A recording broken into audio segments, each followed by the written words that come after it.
वायदा कारोबार में हफ्ते की एक्सपायरी का है आखिरी 1.5 घंटा और 18,000 के बेहद करीब है निफ्टी। आखिरी 1.5 घंटे में कुछ रिकवरी आएगी या रहेगा दबाव, 18,000 के ऊपर बंद हो पाएंगे या फिर रहेंगे नीचे।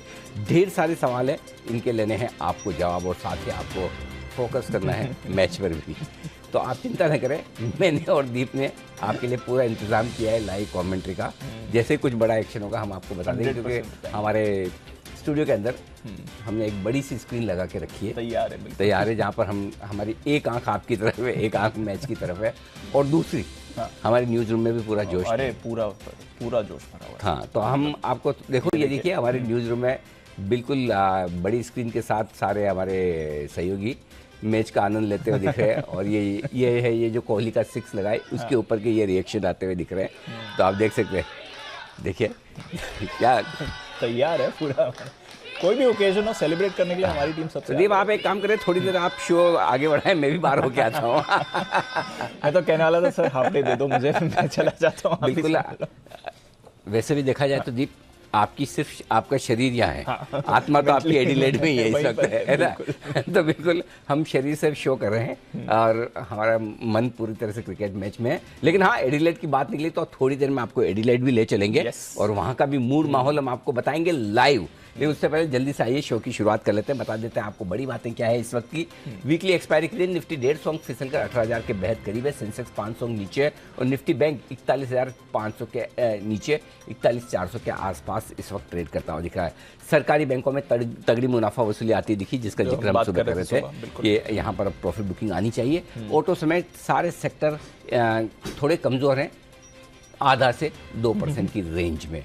रुपया 40 पैसे कमजोर हुआ 3 दिन तक उछलने के बाद। अब $1 का दाम आज है 81 रुपये 85 पैसे। डाउ फ्यूचर्स 50 अंक मजबूत है, सुबह से हरे निशान में। डाउ फ्यूचर्स फिर से नहीं है लाल निशान में, यह कहना जरूरी होगा। और यूरोप के बाजार 1/4% कमजोरी के साथ ट्रेड करते हुए आपको नजर आएंगे। ये इंटरेस्टिंग हो गया सर। जितना यूएस या डाउ ऊपर जाएगा उतना हम ऊपर नहीं जाएंगे, जितना वो गिरेगा उससे थोड़ा ज्यादा गिरेंगे। ये लॉजिक क्या चल रहा है सर? मतलब थोड़ा आज हमारा एक्सपायरी का भी प्रेशर हो सकता है शायद उसमें। दीप, ये तो क्या है, ये भी थोड़े टाइम की बात ऐसी है कि हमें आदत नहीं है। नहीं तो पहले तो हमारा यही हाल था। जब बढ़ता था अमेरिका तो हम कम बढ़ते थे, घटता तो ज्यादा घटते थे। ये तो कुछ अब आदत नहीं रही ना। हाँ, हफ्तों का ऐसा, हफ्ते भी नहीं, कुछ दिनों से ऐसा हुआ है कि थोड़ा सा भारतीय बाजार अंदर परफॉर्म कर रहे हैं अमेरिका के मुकाबले में। तो ठीक है, कोई खास ऐसी दिक्कत वाली बात है नहीं दीप। और जहाँ तक मार्केट का सवाल है, आज अपनी सुबह भी यही बात हो रही थी, ओपनिंग नहीं क्लोजिंग इंपॉर्टेंट है। क्या हम 18,000 को क्लोजिंग बेसिस पे होल्ड कर पाते हैं?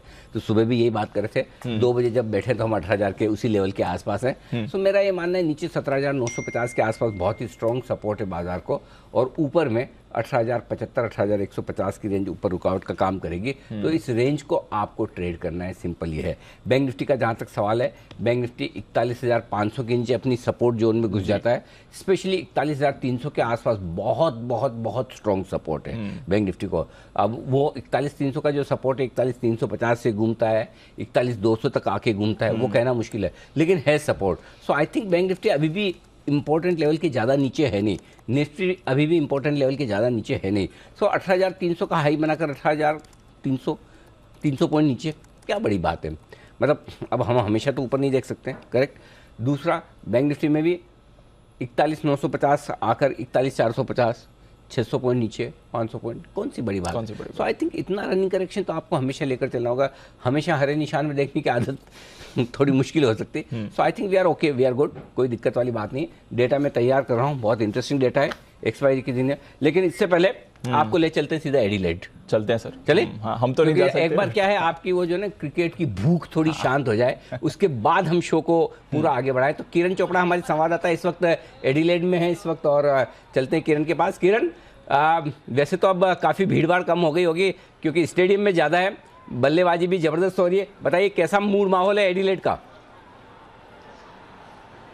देखिए अनिल जी, मैं इस वक्त स्टेडियम के बिल्कुल बाहर हूँ और मुझे यहाँ पे मैच देखने की ज़रूरत नहीं है, क्योंकि जब पीछे चौका लगता है या छक्का लगता है तो बहुत बड़ा शोर आता है, तो मुझे यहीं से पता चल जाता है कि अंदर चल क्या रहा है। बिल्कुल जिन लकी फैंस ने टिकट्स ली हैं और जो इस वक्त अंदर स्टैंड्स पर बैठे हैं, वो एक बॉल तो क्या एक सेकेंड नहीं मिस करना चाहते हैं, तो बाहर आने का तो सवाल ही नहीं उठता। अभी भी कुछ लोग हैं जो शायद कहीं ट्राम्स में लेट हो गए, ट्रैफिक में फंस गए। आप देखिए यहाँ पर ऑस्ट्रेलिया में हो रहा है ये वर्ल्ड कप और ऑस्ट्रेलिया नहीं खेल रही है, लेकिन एडिलेड के स्टेडियम के आसपास पूरी सड़कें जाम थी।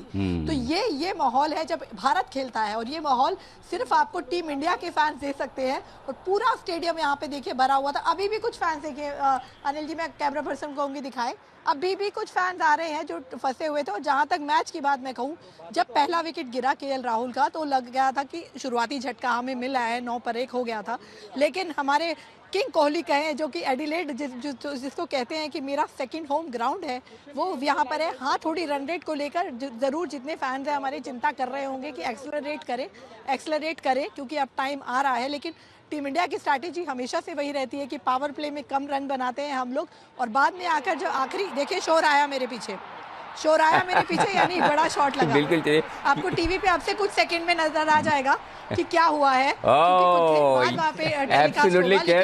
You are right. मतलब लेकिन ये शोर ऐसा लगा ऐसा कि 6 होने वाला है, लेकिन रोहित शर्मा वापस जा रहे हैं। मैं आपको कमेंट्री दे रहा हूँ, आप एडिलेड में, लेकिन unfortunately Rohit Sharma catch out हुए। लेकिन एक बार ऐसा लगा जिस तरह से उन्होंने उछाली बॉल को, लगा कि शायद बाउंड्री के बाहर जाएगी। तो वाकई में आप अंदाज लगा सकते हैं कि शोर से अब जो फैंस ने भी यही सोचा होगा। हाँ, अब जो सन्नाटा है उससे आपको पता चल गया कि विकेट गिरा है। अनिल जी कि वो जब हवा में गेंद गई तो शायद शॉट लगा, लेकिन वो आउट हो गए। चलिए कोई बात नहीं। लेकिन एक चीज़ है किरण, आप तो पूरा इतना वर्ल्ड कप को कवर कर रही है, ये लग रहा है ना कि अब है ना, इंडियन फैंस बड़े कंफ्यूज है। हमारी विकेट बची रहे तो भी सोचते कि सूर्य कुमार यादव और हार्दिक पांड्या कब आएंगे, गिर जाए तो भी ठीक है। तो मतलब बैटिंग लाइनअप इतना स्ट्रांग तो है ना कि हम आराम से 20 ओवर में बहुत कुछ बनाएंगे।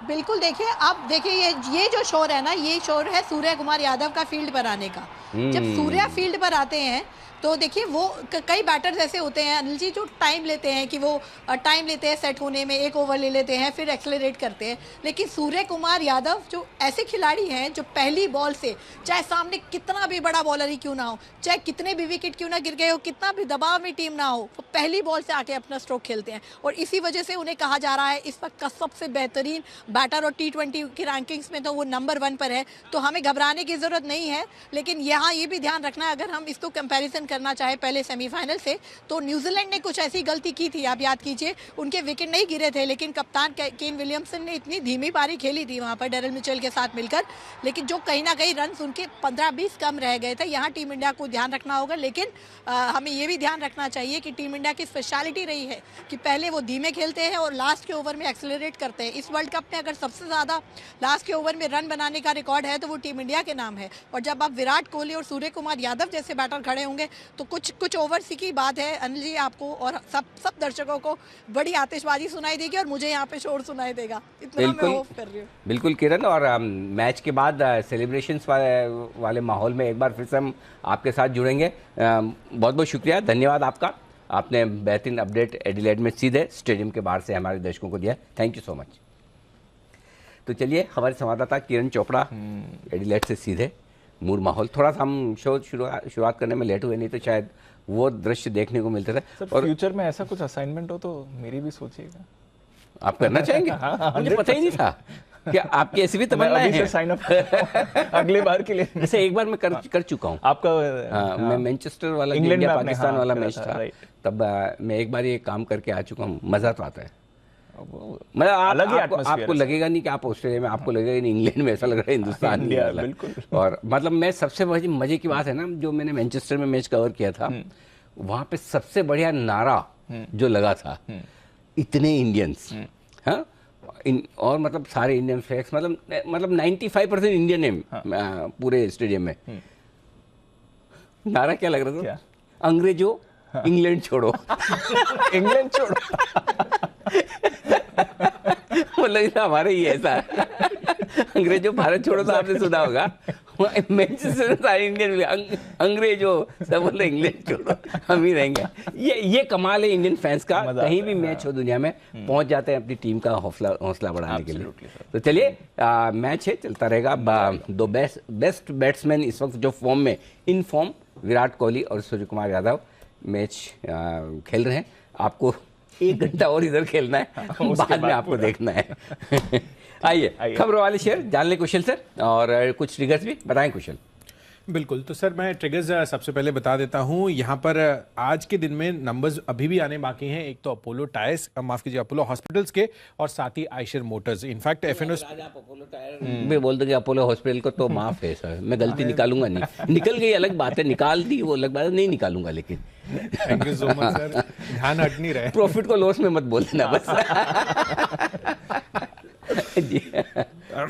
एफएनओ की लंबी सूची है। चुनिंदा नाम में Ashok Leyland, Bata, Berger paints, Concord, GNFC, Gujarat state Petronet जैसे स्टॉक शामिल हैं।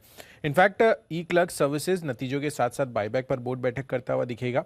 साथ ही एनएमडीसी स्टील प्लांट के डिमर्जर पर को लेकर अहम बैठक होने वाली है, जहां पर लीगल असिस्टेंट, मर्चेंट बैंकर्स को लेकर चर्चा संभव है।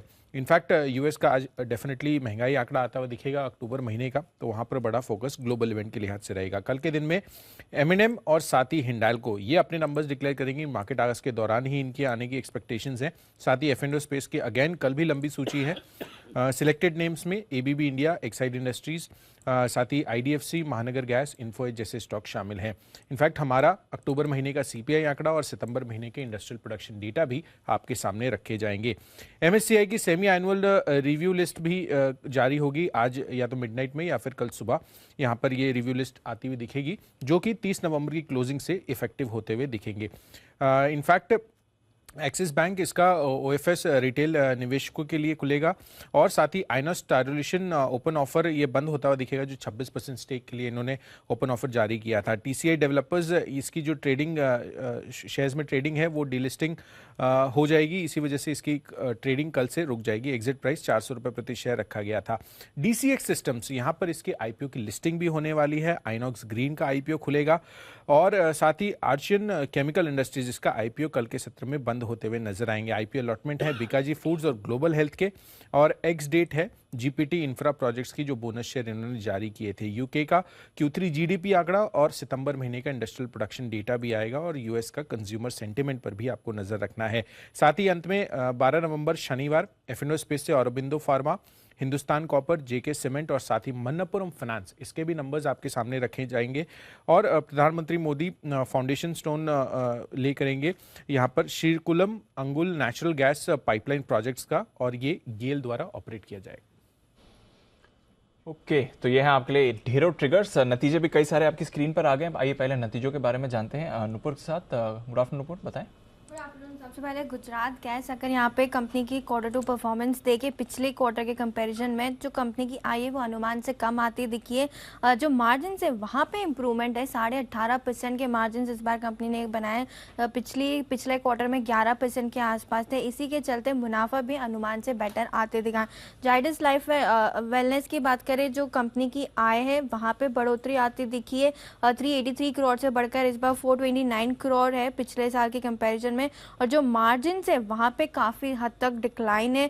पिछली बार 8% के मार्जिन थे, जो कम होकर इस बार 4% के रह गए। कल्याण ज्वेलर्स की बात करें तो काफ़ी बढ़िया परफॉर्मेंस है, काफ़ी स्ट्रॉन्ग क्वार्टर रहा है कंपनी का। कंपनी ने अपनी क्वार्टरली अपडेट में भी कहा था जो कंसोलिडेटेड आय है वो 20% से इस बार बढ़कर आई है। जो कामकाजी मुनाफा वो देखें तो वो भी इस बार 229 करोड़ से बढ़कर 266 करोड़ के आसपास आ दिखा है। और जो मार्जिन है वो भी करीबन 7.5% के आसपास मेंटेन किए। लिंक्डइन फार्मा की बात करें तो यहाँ पे जो कंसोलिडेटेड आय है वो 11% से इस बार बढ़कर आई है। जो मुनाफा है वो भी मेंटेन रखा है 24 करोड़ के आसपास का। इंडिगो रेमेडीज़ की बात करें तो यहाँ पर जो कंपनी की आय है वहाँ पे 8.5% की ग्रोथ आती दिखी है। 373 करोड़ से बढ़कर 405 करोड़ के आसपास कंपनी की आय आई है। लेकिन जो मार्जिन है वहाँ पे डिक्लाइन है। पिछली बार 22% के मार्जिन थे, जो इस बार कम होकर 20% के आसपास रह गए। प्रिज्म जॉनसन में देखें तो मुनाफे से घाटे में फिलहाल कंपनी आ चुकी है। पिछली बार 45 करोड़ का मुनाफा किया था, जो इस बार 51 करोड़ का घाटा आते दिखा है। यूनो मिंडा की बात करें तो यहाँ पे जो कंपनी की आय है वो 36% से इस बार बढ़कर आई है। कामकाजी मुनाफा भी देखे तो वहाँ पे काफ़ी अच्छा जंप आते दिखा है। मार्जिन्स में भी इम्प्रूवमेंट है, जो पिछली बार 10.8% के थे वो बढ़कर 11% के आसपास आते दिखे। पैसाल और डिजिटल की बात करें तो यहाँ पे स्टैंड अलोन मुनाफा पिछले साल जो था वो 21 करोड़ के आसपास था, वो बढ़कर 24 करोड़ के आसपास आता दिखा है। रतन इंडिया एंटरप्राइजेस घाटे से मुनाफे में फिलहाल कंपनी आ चुकी है।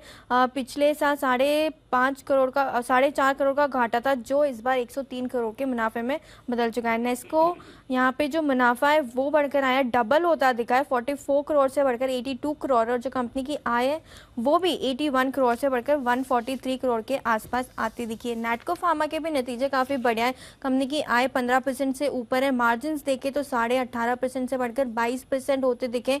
जो प्रॉफिट थोड़ा सा गिर के आया था क्योंकि अदर इनकम इस बार थोड़ी सी घटी है। ओके, तो ये है सारी की सारी खबरें जिनके दम पर एक्शन पूरा होता दिख रहा है। इस बीच कैबिनेट ने यूरिया प्लांट के लिए नियमों को मंजूरी दे दी है। 14 यूरिया प्लांट के लिए नए नियम के लिए अब 6 माह की मोहलत मिलेगी। ये खबर आज सुबह ही हमने आपको बताई थी कि कैबिनेट की बैठक में ये बड़े फैसले होने वाले हैं। ये फैसले अब ऑफिशियली आपके सामने आ चुके हैं। अब ये है आपके लिए बड़ी खबर। तो फर्टिलाइजर स्टॉक्स पर रखिए नजर, हमारी खबर पर मोहर भी लगती हुई दिख रही है। और कौन सी खबरें हैं नूपुर, ये भी बताइए। फर्टिलाइजर स्टॉक्स जैसे कि आपने कहा उस पर मुहर लग चुकी है। उसके अलावा सूत्रों के हवाले से एक और एक्सक्लूसिव खबर आई थी, जहां पे मार्च 2023 से पहले कम से कम 3 पीएसयू का ओएफएस आ सकता है, जिसमें कोल इंडिया, हिंदुस्तान जिंक, राइट्स का ओएफएस आता आपको दिखेगा। बॉम्बे डाइंग सेबी के ऑर्डर पर जो सैट है उन्होंने फिलहाल रोक लगा दिया, तो थोड़ी सी पॉजिटिव न्यूज़ आती दिखी कंपनी के लिए। एलटी फूड्स देखे तो प्रेफरेंशियल इशू के जरिए कंपनी करीबन 390 करोड़ जुटाएगी, तो ये स्टॉक भी फोकस में। पीएसपी प्रोजेक्ट्स में काफ़ी पॉजिटिव न्यूज़ है क्योंकि कंपनी को 200 करोड़ का एक नया ऑर्डर मिला है। भारत डायनेमिक्स की बात करें तो यहाँ पे कंपनी ने पीटीसी इंडस्ट्री के साथ एक एसवीपी के लिए करार किया है, तो ये स्टॉक भी फोकस में। बीईएल के लिए पॉजिटिव न्यूज़ आती दिखी है क्योंकि गोवा शिपयार्ड के साथ कंपनी ने करार किया है और इसी के चलते कंपनी फंड्स भी जुटाएगी। ब्लॉक डील जैसे कि हमने सुबह बात की थी नायका की, वहाँ पे 1.12 करोड़ के हो चुकी है। आईटीसी में भी करीबन 11.5 लाख शेयर्स के कई सौदे होते दिखे और कोल इंडिया में भी आज इंटरेस्टिंगली 20 लाख शेयर्स के काफ़ी सारे ऑर्डर्स मिले हैं। ओके, तो ये हैं ढेर सारी खबरें जिन पर हुआ है आज भरपूर एक्शन। कोल इंडिया आज थोड़ा सा कमज़ोर होता हुआ दिख रहा है। डॉग और बल गिल्स आपके सामने आती हुई दिख रही है इस वक्त। ओके, आप लोगों को देखने की जरूरत नहीं, मैं खुद बता रहा हूँ आपको। सूर्य कुमार यादव ने 6 मारा है, आ रहे हैं फॉर्म में। मैं बता रहा हूँ, मैं देख रहा हूँ आपकी, मैं आपके लिए वो महाभारत के संजय वाला काम कर रहा हूँ। इसका मतलब ये नहीं कि आप धृतराष्ट्र हैं, ऐसा ना समझे, लेकिन मैं संजय हूँ। ये मान लीजिए, तो कुछ भी होगा तो इधर पता चलेगा। इधर 6 लगने वाले हैं, थोड़ा इधर भी ध्यान दीजिएगा। आइए, तैयार है 6 लगाने के लिए हमारे सारे के सारे एक्सपर्ट। कौन कौन आ गए? राकेश जी आ गए, सिमी जी आ गई, सुमी जी आ गए, किरण जी आ गए, मुदित जी आ गए। जिन सब आप क्यों आए? आपको तो वैसे क्लोजिंग वाले शो में हार्डली एक आध बार नंबर लगता है। आप तो आराम से मैच एंजॉय करते हैं, बोल देते मेरे पेट में दर्द है, सर में दर्द है, बिजी हूँ कुछ। नहीं, क्लोजिंग वाले शो में तो सर पूछते हैं, आप काफी सवाल पूछते हैं। अच्छा, 5-6 बार टॉस हो जाता है। कोई बात नहीं, बस वो स्लॉटेड जो है वही रहता है। आपके आज ये गलतफहमी भी दूर कर देते हैं। वैसे बाय द वे बता दूं, 6 के बाद 4 भी लगा है जैन साहब। अब थोड़ा अब लग रहा है कि गलत आ गया, या 1-2 और शॉट लगाऊं। मैं वेरी फ्रैंकली क्रिकेट देखता जरूर हूं, मगर वो मैं एकदम सब फ्रेंड्स लोग और वो सब रहे, और शाम को दिन में तो सर मैच और मार्केट ज्यादा वो लगता है। नहीं, चलिए, बहुत बढ़िया, धन्यवाद आपका। मैं ये कह रहा हूँ कुछ बीमारियां ऐसी ना जिसको कभी कोई पता नहीं लगा सकता। बंसल जी इसको बहुत अच्छी तरीके से समझते हैं। हाँ। कि स्कूल के लिए 2 ही सबसे बढ़िया बीमारियां होती थी, पेट का दर्द, सर का दर्द। हाँ। तो सर के दर्द में बाद में हमें ये समझ में आया, जब भी अगर घर पे बोलो सर दर्द हो रहा है या स्कूल में बोलो सर दर्द हो रहा है, इतने छोटे से सर दर्द हो रहा है। हाँ। तो फिर समझ में अच्छा, सर दर्द पे ऑब्जेक्शन लिया जाता है बच्चों के, फिर पेट दर्द की चालू की गई। बिल्कुल बंसल जी सही, आप भी ऐसे ही करते थे?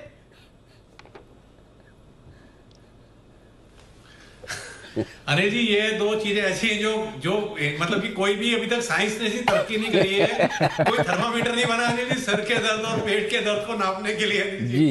तो बच्चे जो होते हैं ना जी, भगवान का रूप होते हैं, तो उन्होंने जी सही चीज पकड़ ली थी। बिल्कुल। तो जब भी अगर छुट्टी उट्टी लेती कुछ हो तो पेट दर्द सबसे बेस्ट ना। थोड़ा सा एक्सप्रेशन अच्छा आनी चाहिए, हाँ, लगना चाहिए पेट दर्द, जेन्युइन होना चाहिए। हाँ, और ये मत सोचो कोई देख नहीं रहा, हर वक्त से जो कोई देख रहा है तो वो एक्सप्रेशन बने रहने चाहिए। आइए बिल्कुल सिमी जी के लिए, सिमी के non stop share.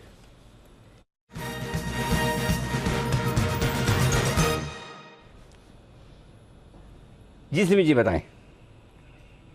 Anil ji, एक स्टॉक में मुझे लगता है कि बॉटम बन रहा है, यहाँ पे वॉच करना है। आज रिजल्ट्स है और रिजल्ट्स के बाद का जो एक्टिविटी देखने को मिल रहा है, लग रहा है कि स्टॉक में एक शॉर्ट टर्म का बॉटम बन चुका है।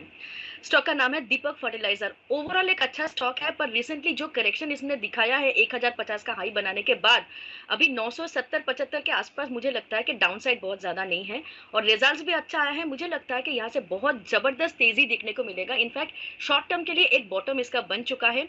830-40 के आसपास इसका 100 डेमा है। ऑलमोस्ट टेस्ट करने के बाद, टेस्ट नहीं किया, उसी के आसपास गया था और अभी ये स्टॉक रिकवरी में है। ह्यूज वॉल्यूम यहाँ पे अट्रैक्टेड भी हो रहा है। मिनिमम टारगेट होगा 950 के आसपास इसका एक हल्का सा रेजिस्टेंस है। वो जब क्रॉस करेगा तब स्टॉक में एक नया तेजी देखने को मिलेगी और मुझे लगता है कि जहां से ये स्टॉक नीचे आया है वो रेंज वापस रिक्लेम होगा। करंट लेवल पर खरीद कर चलने का सलाह होगा। थोड़ा सा पोजिशनल जाएंगे क्योंकि ऐसा स्टॉक में दोबारा इतना लोअर लेवल पर खरीदने का मौका नहीं मिलता है। तो आज रिजल्ट्स के बाद मुझे लगता है कि इसमें एक बॉटम बन जाएगा। स्टॉप लॉस लगाएंगे सिर्फ 25 रुपया नीचे, 975 का 950, 45 के नीचे स्टॉप लॉस के साथ खरीदेंगे और पोर्टफोलियो में उठा के रखेंगे। टारगेट होगा 950 का पहला, 1000 का दूसरा। दीपक फर्टिलाइजर्स है ये वो स्टॉक जहां पर सिमी जी की राय खरीदारी करने की लेवल्स आपके सामने आते हुए दिख रहे हैं और पूरी तरह से अब आप सब लोगों से निवेदन है कि मार्केट की तरफ लौट यहीं पर देखें। हाँ। 75 पे 3 हो चुके हैं, सूर्य कुमार यादव आउट हो चुके हैं, इसलिए अब ज़्यादा कोई ऐसा है नहीं कि जिसकी वजह से आप बहुत ज़्यादा उधर फोकस करें। जरा पोर्टफोलियो पर भी फोकस कर ले, उधर भी हाल खराब है, इधर भी हाल खराब है। ओके, तो सिमी जी की राय आपके लिए दीपक फर्टिलाइजर में आती हुई खरीदारी करने के लिहाज से। सुमित जी के लिए बिल्कुल सुमित के सुपर हिट शेयर।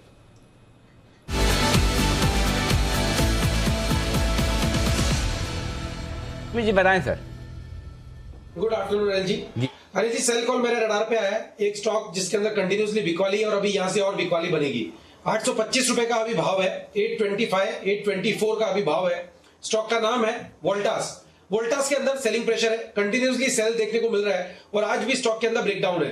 स्टॉक मेरे को लग रहा है कि यहां से 20 से 30 रुपए तक का फॉल इमीडिएटली शॉर्ट टर्म में ट्रेडिंग के लिहाज से दिखा सकता है। वोल्टास में यहाँ पे सीएमपी में बिकवाली करें। वोल्टास में 840 रुपए का ऊपर में स्टॉप लॉस लगाए और अभी नीचे में जो टारगेट देखने को मिल सकते हैं, 800 रुपए का इसका पहला टारगेट बनेगा, 790 रुपए का इसका दूसरा टारगेट बनेगा। सारे फ्यूचर्स के लेवल है। वोल्टास में बिकवाली करें 840 के स्टॉप लॉस से 800 और 790 के टारगेट्स के लिए। ओके, तो वोल्टास में करनी है आपको बिकवाली 800 790 के टारगेट्स के लिए। सेल कॉल आ रहा है वोल्टास पर, रखिए नज़र। इसके जब नतीजे आए थे तब हमने इसकी बात भी करी थी और वहाँ से इनफैक्ट ब्रेकडाउन आपको आते हुए दिख रहा है। वोल्टास और कमजोरी के मूड माहौल में वोल्टास आपको दिख रहा है इस समय। जैन साहब से पूछते हैं, जैन साहब वोल्टास चल क्या रहा है सर? 1200 के लेवल पर होता था, धीरे धीरे करके 800 हो गया और लगातार इस पर दबाव भी बना हुआ है। नतीजे कैसे भी आए, स्टॉक बहुत अंडर परफॉर्म कर रहा है सर। नहीं, बिल्कुल वैल्यूएशंस महंगे हैं एक्चुअली। देखिए, very frankly stock under perform भी कर रहा है और मुझे समहाउ शुरू से ही थोड़ा सा ये स्टॉक उतना पसंद नहीं था और रिजल्ट्स भी देखिए अच्छे नहीं है, लॉस में है और प्लस 100 के पी मल्टीपल के ऊपर चल रहा है और कोई नंबर्स में भी अगर देखें तो कोई ग्रोथ वैसी कोई विशेष है नहीं। ठीक है, 5-7% की जो नॉमिनल जो जीडीपी ग्रोथ है उस तरीके की है। So I don't find it very exciting. बाकी ठीक है, पेडिग्री बढ़िया है, सेगमेंट वैसे ठीक है, बट ओवरऑल कंपटीशन भी पूरा इस सेगमेंट में। सो आई फील कि जिन्होंने ले रखा बस वो इन लेवल्स पे, मैं ये भी राय नहीं दूंगा कि वो निकले। बाकी just that it can be hold and exit on bounce की रणनीति होनी चाहिए कहीं भी अगर इन 950 रुपया छूट।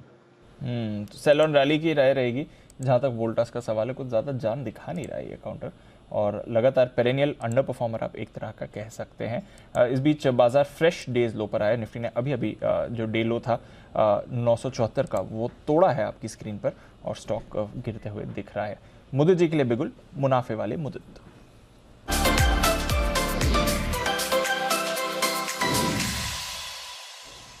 बताएं मुदित जी। गुड आफ्टरनून दीप, गुड आफ्टरनून। देखो, देखिए एक स्टॉक में यहाँ पे ब्रेकडाउन देखने को मिला है और काफी हैवी वेट काउंटर है जिसमें ब्रेकडाउन नजर आ रहा है। मैं बात कर रहा हूँ एशियन पेंट्स। एशियन पेंट्स को यहाँ पे शॉर्ट करके चलेंगे। 3055 स्पॉट के लेवल है, यहीं पर शॉर्ट करेंगे। पहला टारगेट बनेगा 3010 का, दूसरा टारगेट बनेगा 2970 का और स्टॉप लॉस रहेगा 3085 का। लास्ट 3 हफ्तों से ये काउंटर कंसोलिडेशन में था, वो कंसोलिडेशन का ब्रेकडाउन देखने को मिला है और आज सबसे ज्यादा खराब चीज जो नजर आ रही है 200 डेमा का ब्रेकडाउन स्टॉक ने दिखा दिया है। रिसेंटली हाई बने थे 3550 के, वहां से लगातार स्टॉक में करेक्शन आई, 3 हफ्तों का कंसोलिडेशन और फिर आज वो कंसोलिडेशन ब्रेकडाउन, ये सारी चीज के हिसाब से स्टॉक में करेक्शन आ सकता है। 2970 तक के टारगेट्स देखने को मिल सकते हैं। एशियन पेंट्स को यहाँ पे शॉर्ट करके चलेंगे, स्टॉप लॉस रहेगा 3085 का।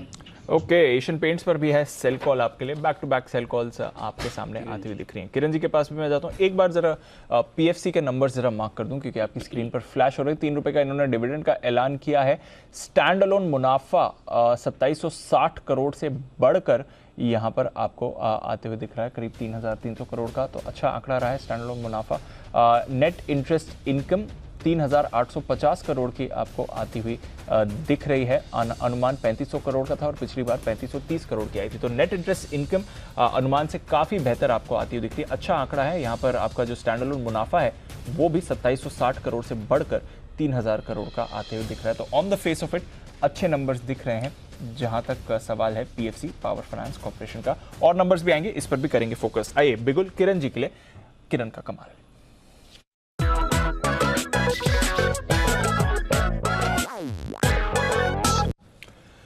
बताएं सर।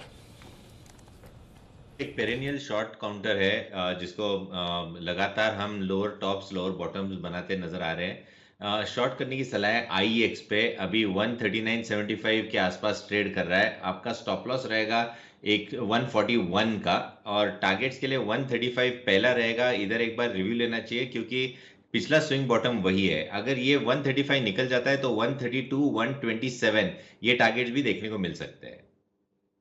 यह आपके लिए IEX यहाँ पर किरण जी की तरफ से सेल कॉल आते हुए दिख रहा है। सेल कॉल्स ही हैं इस समय ज्यादा बाजार में बनते हुए दिख रही हैं। चार्ट कॉर्नर बंसल जी के लिए।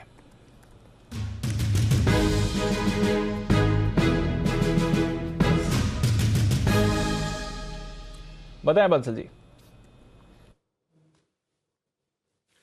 दीपांशु बिकवाली की राय है फर्स्ट सोर्स सॉल्यूशन पर। ये हमारा चार्ट कॉर्नर पे क्लियर डिस्ट्रीब्यूशन है और जिस तरीके का टेक्निकल स्ट्रक्चर है, एक वो ऐड आता था जोर का झटका धीरे से लगा, तो यहाँ पे जोर का झटका जोर से ही लगेगा। जोर से जाने को तैयार है। 104 का एक स्टॉप लॉस लगाना है। 98.5 पहला टारगेट है, 96 दूसरा टारगेट है और फर्स्ट सोर्स सॉल्यूशन पर FSL यानी कि उस पर बिकवाली की राय है। वाली करने की राय आपके लिए राकेश जी की तरफ से आती हुई। सुमित जी के लिए बिल्कुल, सुमित का सुपर हिट।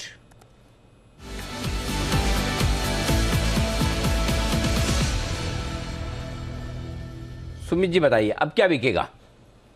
यस बिल्कुल अनिल जी, एक सेल कॉल और रडार पे आया है। सीमेंट सेक्टर के स्टॉक्स में दबाव देखने को मिल रहा है, तो 240 241 फ्यूचर्स में अभी भाव चल रहा है और जो स्टॉक है उसका नाम है इंडिया सीमेंट। इंडिया सीमेंट के अंदर एक करेक्शन देखने को मिल रहा है। लास्ट 2 दिनों से स्टॉक में ऊपरी लेवल से दबाव बना है और ऐसा लग रहा है कि 10 से 15 रुपए का दबाव यहां से इंडिया सीमेंट में और देखने को मिल सकता है। यहां पे सीएमपी में बिकवाली करें।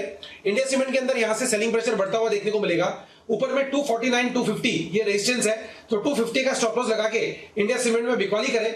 नीचे में जो टारगेट देखने को मिल सकते हैं 230 रुपए से लेके 225 रुपए तक के लेवल इंडिया सीमेंट में 1 से 2 दिनों में देखने को मिलने चाहिए। बिकवाली करें इंडिया सीमेंट 230 225 के टारगेट्स के लिए 250 के स्टॉप लॉस से। तो इंडिया सीमेंट पर भी है बिकवाली की राय। एक और ट्रेडर फेवरेट स्टॉक जो गिरने के लिए आपको इस समय तैयार होते हुए दिख रहा है। आइए ट्रेडर फेवरेट स्टॉक्स की बात निकली है तो सेल पर भी करते हैं फोकस। इसके आने वाले हैं नतीजे। आशीष है हमारे साथ तैयार बताने के लिए सेल का परफॉर्मेंस कैसी रहेगी। आशीष बताइए। दीपांशु बहुत ही कमजोर नतीजे यहाँ पर देखने को मिलेंगे। अब तक जितनी भी मेटल कंपनीज ने नतीजे पेश किए हैं सबके कमजोरियां हैं। तो यहाँ पर भी अगर आप देखें तो आई में आपको 8% की गिरावट देखने को मिलेगी क्योंकि पिछले साल के मुकाबले कीमतें काफ़ी घटी है लेकिन एनर्जी कॉस्ट अभी भी बहुत हद तक एलिवेटेड है। तो इनका कामकाजी मुनाफा तो देखिए 7017 करोड़ था पिछले साल, अब महज रह जाएगा 800 करोड़। मार्जिन 26% से घटकर केवल 3% के रह जाएंगे और कंपनी जो है मुनाफे के मुकाबले अब घाटा पेश करेगी, यानी 4304 करोड़ का मुनाफा था पिछले साल, इसके मुकाबले इस बार करीब करीब 600 करोड़ का आपको घाटा भी देखने को मिल सकता है। और एबिटा प्रति टन में भी अगर आप देखें तो भारी भरकम गिरावट है, 16,395 से घटकर केवल 618, यानी हर लिहाज से आप देखिए सेल बहुत ही कमजोर नतीजे आएंगे। ओके, तो सेल के आने वाले हैं कमजोर नतीजे, कोई बड़ी एक्सपेक्टेशन नहीं है। सुमित जी एक बार जरा लेवल्स भी देख लें, आज तो पूरा बाजार ही रिवर्सल के मूड में है, सेल 84 पर। दीपांशु देखिए, आज पूरा मार्केट के अंदर ही सेलिंग प्रेशर है और स्टॉक्स में ज्यादा सेलिंग प्रेशर है कंपेयर टू इंडेक्स। सेल के अंदर पिछले 7 दिनों में या 9 दिनों में लोअर लेवल से एक अच्छा अपसाइड मूव देखने को मिला था, तो प्रॉफिट बुकिंग थोड़ा सा स्वाभाविक है और स्टॉक 200 डीएमए के इर्द गिर्द घूम रहा है, तो हो सकता है शायद नीचे में 80 रुपए तक के लेवल दोबारा से एक बार सेल में देखने को मिले। डिप्स में खरीदारी करने का सलाह रहेगा, फिलहाल एक बार थोड़ा वेट एंड वॉच करें, 3 से 4 रुपए का फॉल देखने को मिल सकता है। तो ये है आपके लिए सेल पर राय नतीजों से पहले। आइए अब मुलाकात करते हैं सेठी साहब के सदाबहार सेठी साहब की शॉर्ट टर्म पिक्स।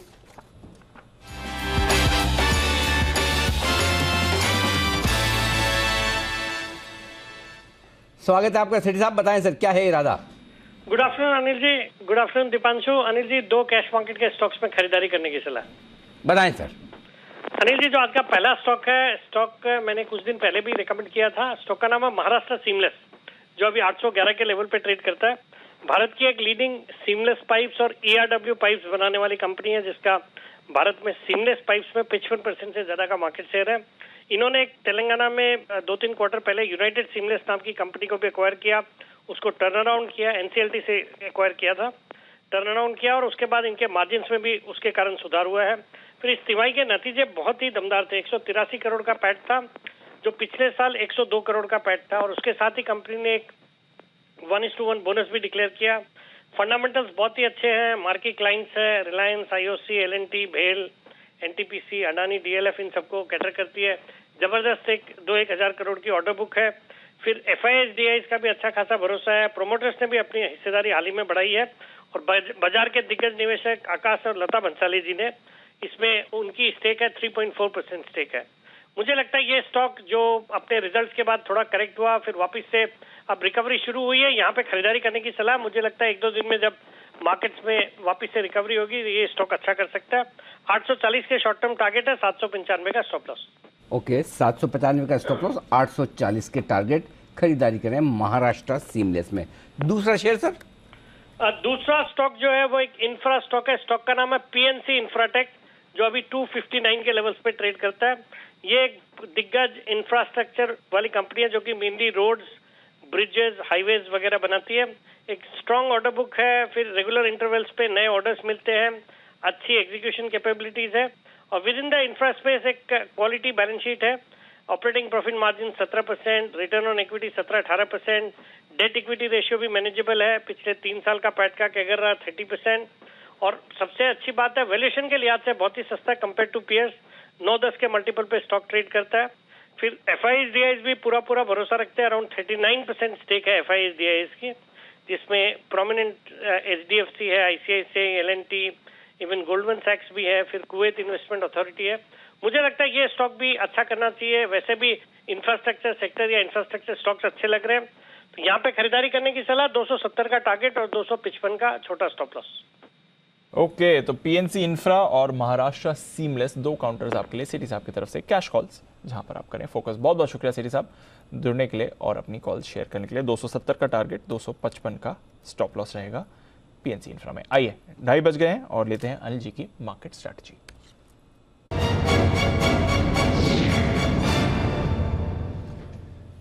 अली ना तो पिच पर फायरवर्क्स हो रहे हैं और ना ही बाजार में सर। डाउ फ्यूचर्स 50 अंक ऊपर होल्ड कर रहे हैं, नैस्डैक फ्यूचर्स 1/4% ऊपर है, कुछ ज्यादा बड़ा एक्शन नहीं है। यूरोप के बाजार में सुस्ती है, कोई बड़ी गिरावट नहीं है, सुस्ती है। कच्चा तेल दबाव में है, रुपया 35 पैसे कमजोर हुआ है आज। एशिया के बाजार भी करीब आधे से 1% नीचे ही थे, तो ग्लोबली सुस्ती का माहौल है। आज US का इन्फ्लेशन डेटा भी आएगा, सबकी नजर है उस पर, 8% के नीचे आने का अनुमान है। क्या करना है सर?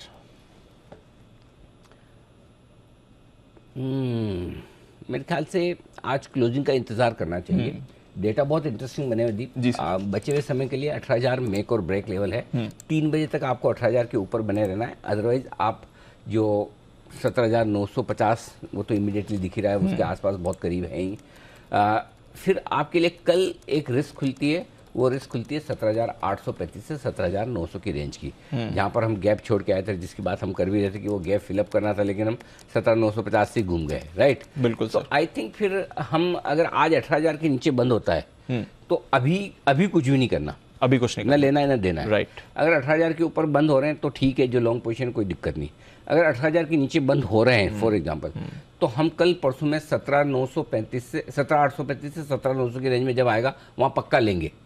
ओके, 100 थोड़ा और अगर यहाँ से नीचे हाँ, यहाँ से मतलब फिर कितना हो गया, 150 पॉइंट हो गया। तो फिर आपका जो एक करेक्शन 18,300 से 17,850 के आसपास का चाहिए था वो मिल गया। एक बार कहा भी था कि एक गैप छोड़ा हुआ ना, 17,800 का 835 के आसपास, 838 से 900 तक का गैप छोड़ा हुआ है। उस दिन भरने की कोशिश हुई थी, मैंने कहा भर जाएगा, ठीक है, घुमाए 17,950 से घूम गया, तो वो जगह तो खाली पड़ी है ना, अभी आना है, वो आ जाए तो बहुत बढ़िया, एक काम निपटे एक बार के लिए। हाँ, सो इसलिए अब आज अपने नया पोजीशन 320 पे देखेंगे पहली चीज। अब तब तक के लिए क्या इंपॉर्टेंट है, 18,000 के ऊपर टिके रखना बहुत जरूरी है। 18,000 के कॉल में हाईएस्ट ओपन इंटरेस्ट है 1,38 लाख शेयरों का, पुट में उससे ज़्यादा कॉल राइटर बैठे हैं 1.5 करोड़ शेयर दबा कर 1.5 करोड़ शेयर की पोजीशन 18,000 के पुट और कॉल दोनों में होकर रखी, तो कॉल राइटर्स थोड़ा सा हैवी है। अब मजे की बात दी पे 18,050 पे भी 1,38 शेयर है, 18,100 पर 1.25 करोड़ कॉल राइटर है। क्या गजब वॉल्यूम हो रहा है ऑप्शन में, 1.25 करोड़ शेयर के ओपन इंटरेस्ट 18,100 के। सो एक चीज़ साफ दिख रही है कि आप 18,100 के ऊपर तो बंद ही नहीं हो पाएंगे।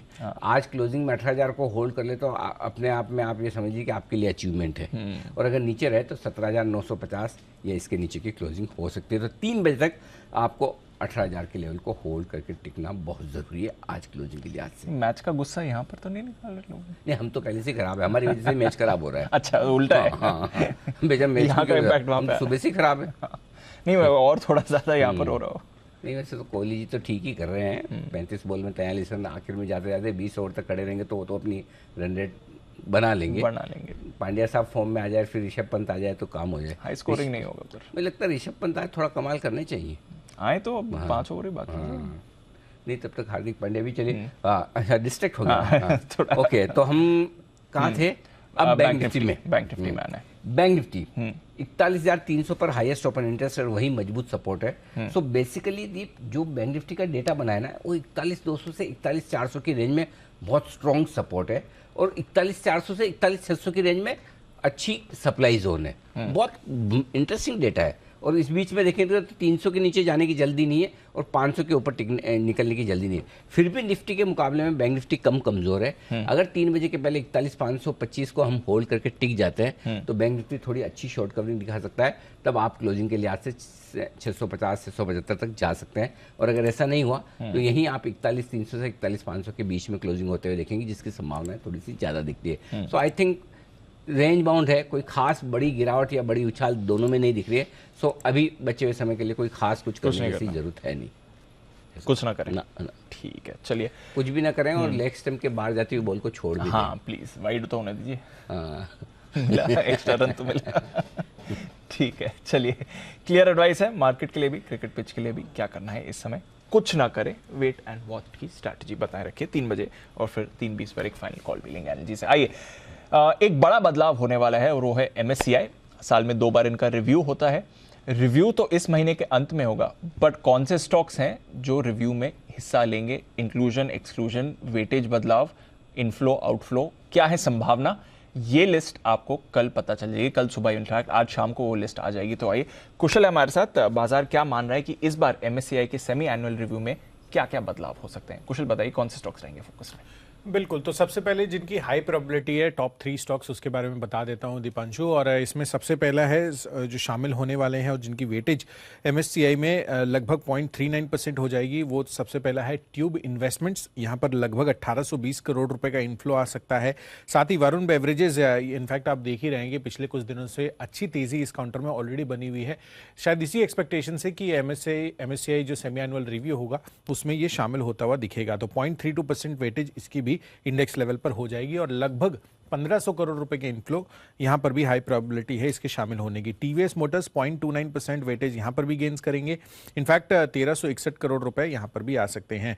इनफैक्ट जो मीडियम प्रोबेबिलिटी है जिसकी, उसमें बजाज होल्डिंग्स है, करीबन 1115 करोड़ रुपए का इनफ्लो यहां पर भी एक्सपेक्टेड है।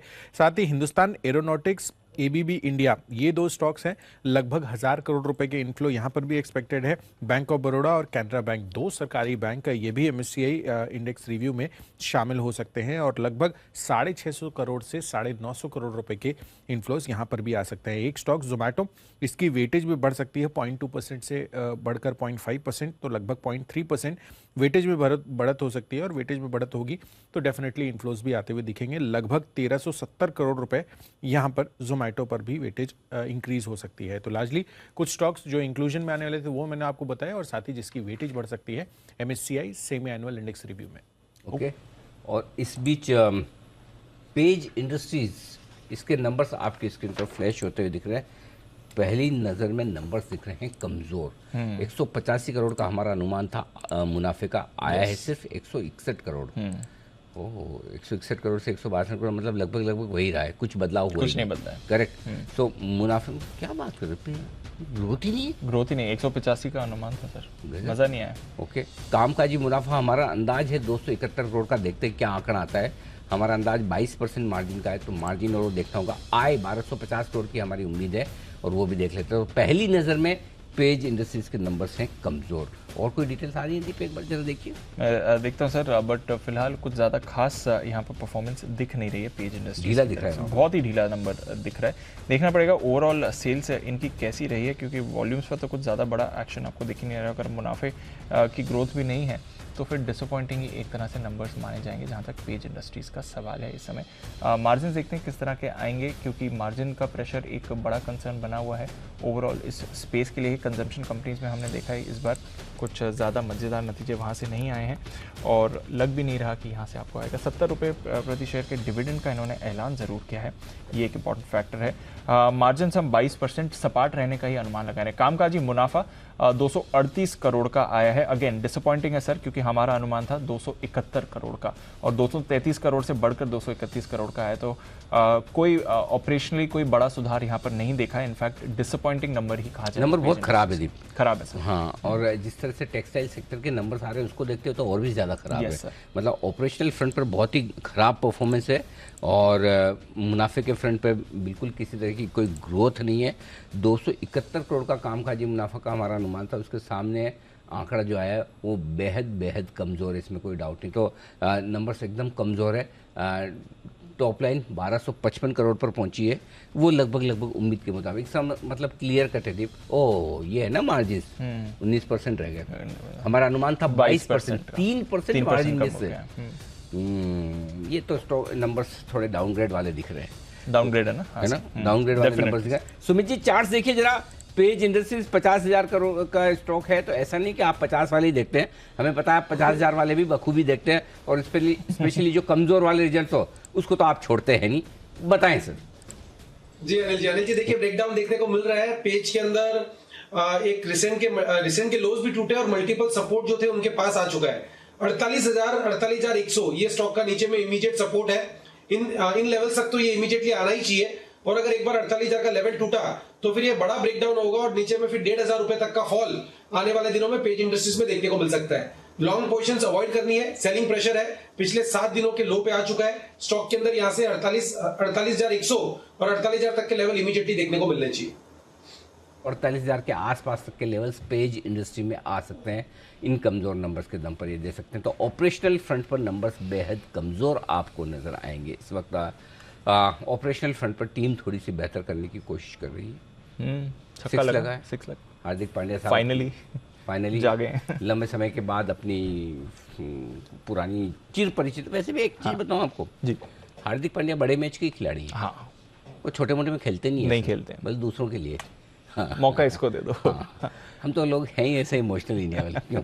तो आज मेरा दिन है। हाँ, तो आज हार्दिक पांड्या साहब अभी कितना, अभी भी 4 ओवर है ना, बहुत है 4 तो बहुत है उनके लिए, 4 ओवर बहुत होते हैं। लो 6 के बाद ऑलमोस्ट। कभी आपने ऐसी हुटिंग की है जब आपकी टीम बैटिंग करी हो और अगर कोई प्लेयर शॉट मारे बाउंड्री की तरफ बॉल जा रही हो तो आपने कभी बाहर खड़े कैसे बोला है फील्डर को, छोड़ दे छोड़ दे? ऑफ कोर्स मजा तो उसी में है सर, मजा तो वहीं पर। और फिर जो छूट जाए तब तो ऐसी फील आती जैसे हमने किया है। चलिए, हमारा योगदान। आइए, समय हो चुका है बसीन साहब से मुलाकात करने का, 2:45।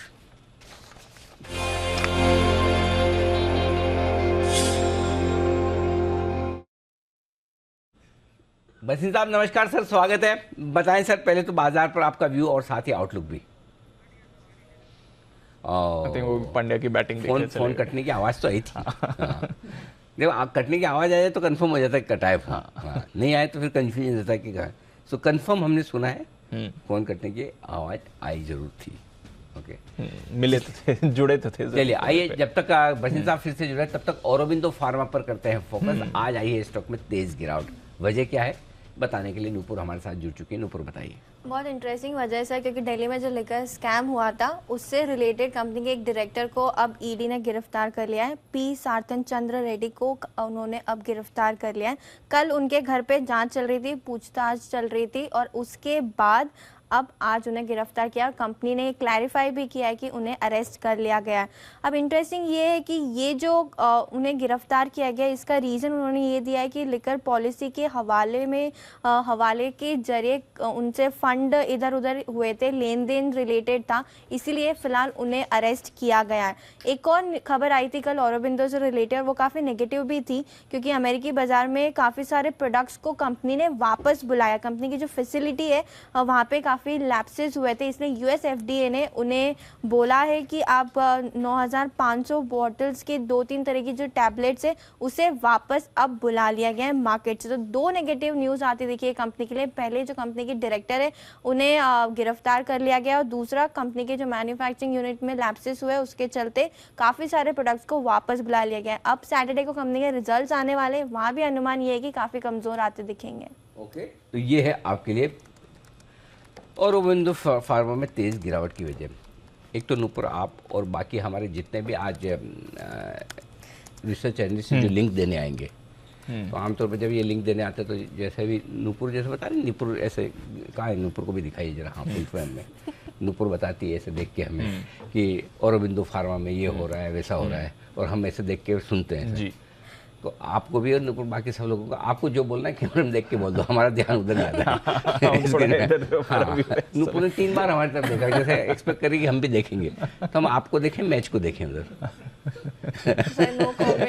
हाँ देखो दिखा है ना वहाँ से, एकदम सामने लगा रखा है ये स्पेशल शो। देखो ये मेरे पीछे इधर दीप दिखे, दीप और इधर नूपुर और वहाँ आगे वहीं पर है। सो आपको बाद में भी अभी वरुण आएंगे, आशीष आएंगे। पूछने वाली थी एंड में कि सर मैंने औरोबिंदो में गलत तो नहीं बोल दिया ना खुद? तो सुना किसने? तो बिल्कुल, तो ये है औरोबिंदो फार्मा में गिरावट की बड़ी वजह, 2 वजह। एक तो आपने बताया कि उनके एक एग्जीक्यूटिव डायरेक्टर गिरफ्तार हो गए और एक उनकी दवा को लेकर दिक्कत है। सुना है, ऐसा नहीं, आँख से देखा, कान से सुना है। आइए अब करते हैं बसिन साहब से मुलाकात, हमारे साथ जुड़ चुके हैं। स्वागत है सर आपका। बताएं सर पहले तो बाजार पर अपना व्यू और अपडेट्स भी। गुड आफ्टरनून जी। देखिए वो आपको पता है कुछ ही टेंशन मार्केट में मैच पे है और वहाँ पे भी दिल धड़क रहे हैं, और यहाँ पे जो फेड का पॉलिसी का सीपीआई इन्फ्लेशन और रिजल्ट्स, बट वो सब प्राइस में है। अगले हफ्ते I think you will definitely see new highs और उससे पहले मार्केट रुकेगी नहीं। नाउ द अंडरटोन रिमेन्स के the dollar and bond yield seem to be toppish, but वो वॉलेटिलिटी है क्योंकि वहाँ पे भी मार्केट रैली हो गई और यहाँ पे भी प्रॉफिट बुकिंग है। यूनियन बैंक अनिल जी 68 रुपए बिक गया, जो 32, 34, 36, 38, 40 वाला का था। उसके अलावा जितने बैंक आपको कहते सब आउट परफॉर्मर है। आज भी मेरी 2 सुबह की कॉल और एक न्यू कॉल है, आप कहे तो मैं शुरू करूं। सर शुरू तो आप कर दें, लेकिन एक चीज कहना चाहता हूं सर, थोड़ी देर और फोन पर रहे ना। आपके आते हार्दिक पांड्या ने 6 मारा है सर। अरे सर आप कहेंगे तो मैं बंद ही नहीं करता। आप कहेंगे तो मैं बंद ही नहीं करता। बिल्कुल सर, देखिए मैं तो जहाँ जो चीज अच्छी होती है मैं बता देता हूँ, और आपके आते देखिए कोहली जी की हाफ सेंचुरी हो गई है। तो बताइए सर, फ्रेश कॉल साहब की जी। अनिल जी देखिए, पहले तो एनटीपीसी पे मैं रीइटरेट करता हूँ, इससे अच्छा आपको बिग प्ले है नहीं। इंडेक्स ने वापस 18,500 जाना है तो एनटीपीसी ने 185 जाना ही जाना है। 171 रुपए पे लीजिए, स्टॉप लॉस 165 है, 185 का टारगेट। दूसरा HDFC life, biggest life insurance, अगर इसके बिना मार्केट नहीं चल सकती। 528-29 में लीजिए, 515 का स्टॉप लॉस, 575 का टारगेट।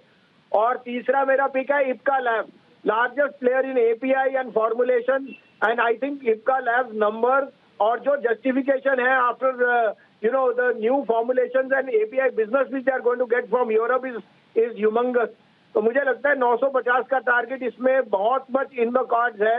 870 का स्टॉप लॉस लीजिए इप्का लेबोरेटरी।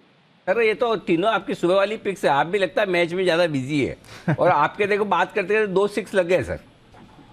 अनिल जी ऐसा है ना, देखिए जो शगुन ठीक बैठ रहे हैं तो ठीक है, शेयर भी चलेंगे और रखना मत सर। अभी आप देखते तो जाइए, आधे घंटे में कहाँ भाव पहुंचते हैं इनके, समझ आई ना। और इंडिया आज अगर जीत गई तो फिर उसका कुछ श्रेय हमें भी देना। अरे बिल्कुल सर 100%। और तीसरी भी 9 बॉल हुई जिसपे आपको फ्री हिट भी है। अब इससे बढ़िया तो आप क्या कर सकते हैं सर, देखिए एकदम सही टाइम पर देख लीजिए अनिल जी, मैं आपके लिए पैसे भी नहीं बनाता है शेयर बाजार और इंडिया को जिताने का भी। तो देखिए और अगर कोई है आप और मैं है फाइनल में, तो मैं सोच रहा हूँ संडे को मार्केट खुलवा के आपको साथ में स्टूडियो में बिठवाया जाए। पक्का अनिल जी, ऐसा ही कुछ विचार कीजिए, नहीं तो मेरे यहाँ आ जाइए, खाना पीना भी करवा दूंगा आपका और वो बढ़िया आपको वो भी। और बोलिए। बिल्कुल सर, बहुत बहुत धन्यवाद बसंत, थैंक यू सो मच। कल सुबह आपसे फिर मुलाकात होगी। फिलहाल तीनों ही स्टॉक बसंत साहब की तरफ से आज सुबह वाले खरीदारी करने के लिए आज से। आइए अगला बिगुल मुदित जी के लिए।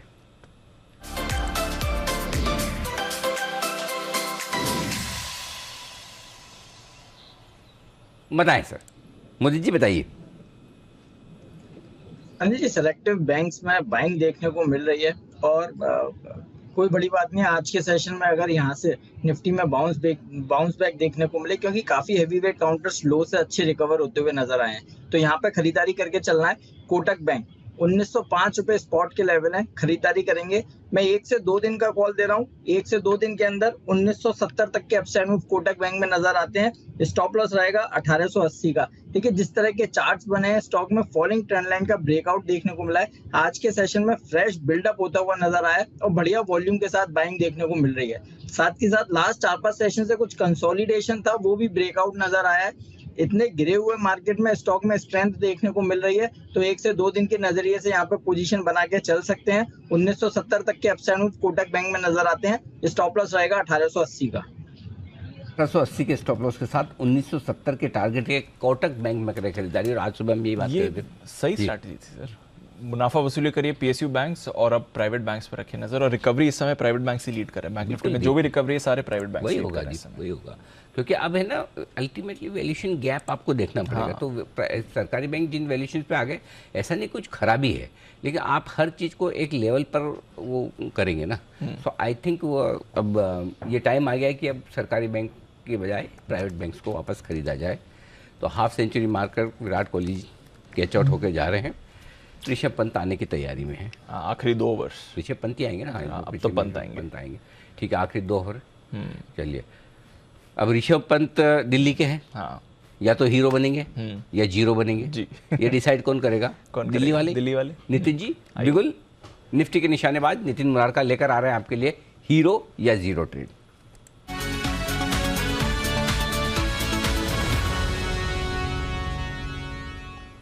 बताएं नितिन जी, कौन सा पुट ऑप्शन लेना है?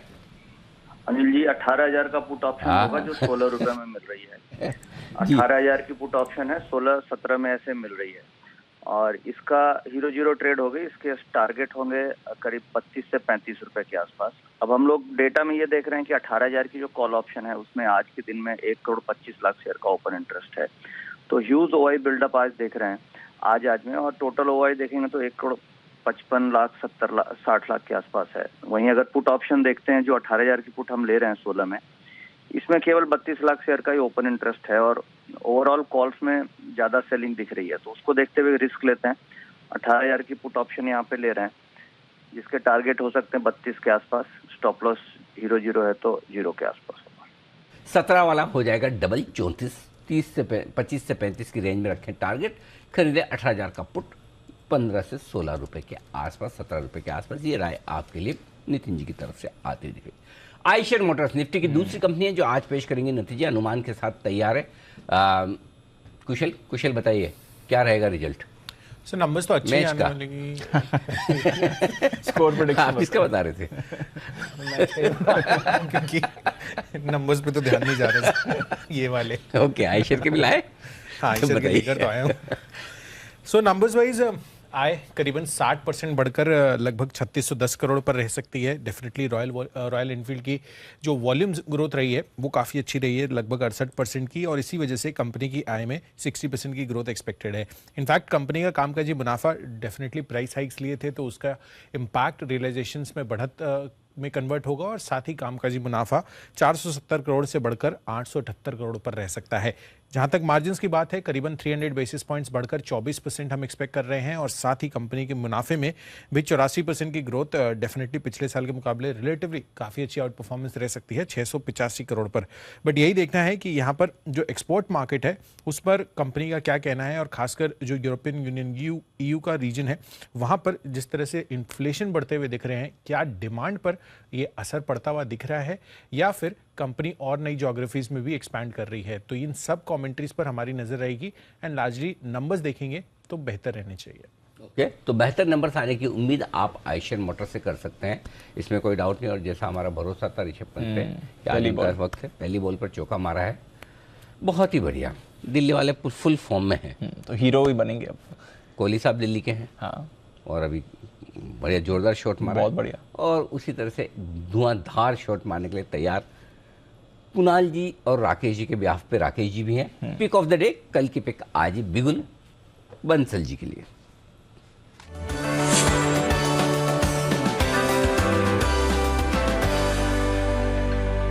बताएं सर। अनिल जी, मैं देखिए अनिल जी पूरा दिल्ली वाला हूँ, born and brought up Delhi है अनिल जी, और खरीदारी की राय है HDFC बैंक पर। काफी लोग अनिल जी इसको भूल गए हैं, पहले लोग लेते थे, फिर देखा छोटे मझोले काउंटर चल रहे हैं, city union bank, federal bank.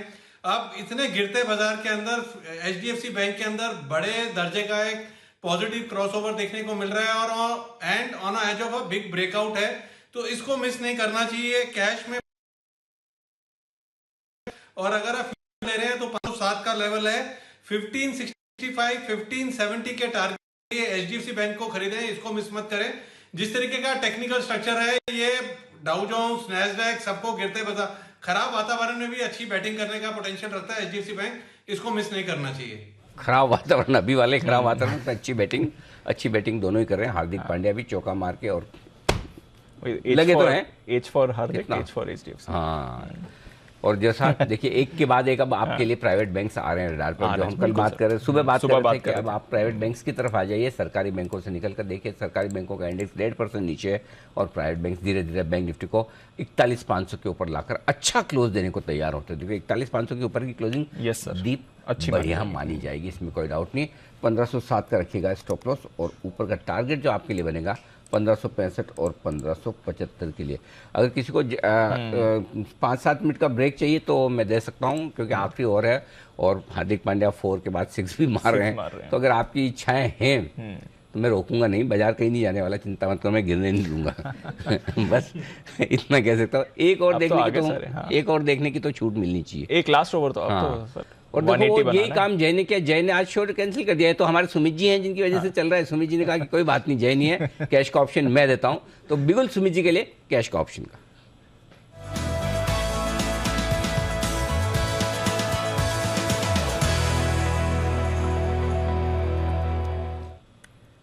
जी सुमित जी बताएं सर। बिल्कुल Anil ji, stock specific option है, और अनिल जी ये स्टॉक में मैंने बहुत पहले कहा था कि स्टॉक का नाम है ICICI अप्रूव और इसमें बिकवाली हुई है शुरू। ये स्टॉक में मैं कंटिन्यूसली सेल का व्यू ही निकाल रहा हूं, जब जब अपॉर्चुनिटी और मौका मिलता है तभी। तो अभी वापस इसके अंदर सेल बन रहा है, पुट लेने का सलाह रहेगा 490 का। अभी फ्यूचर्स के अंदर 490 488 के आसपास ही ट्रेड कर रहा है। मेरे को लग रहा है कि ICICI अप्रूव में यहां से और बिकवाली आएगी। रिसेंट के लो ब्रेक हो चुके हैं और नीचे के अंदर 475 रुपया 470 रुपए तक के लेवल देखने को मिल सकते हैं। इसके लिए ICICI अप्रूव का 490 वाला पुट अभी CMP 11:30-12 के आसपास ट्रेड कर रहा है, इसको लेने का सलाह रहेगा।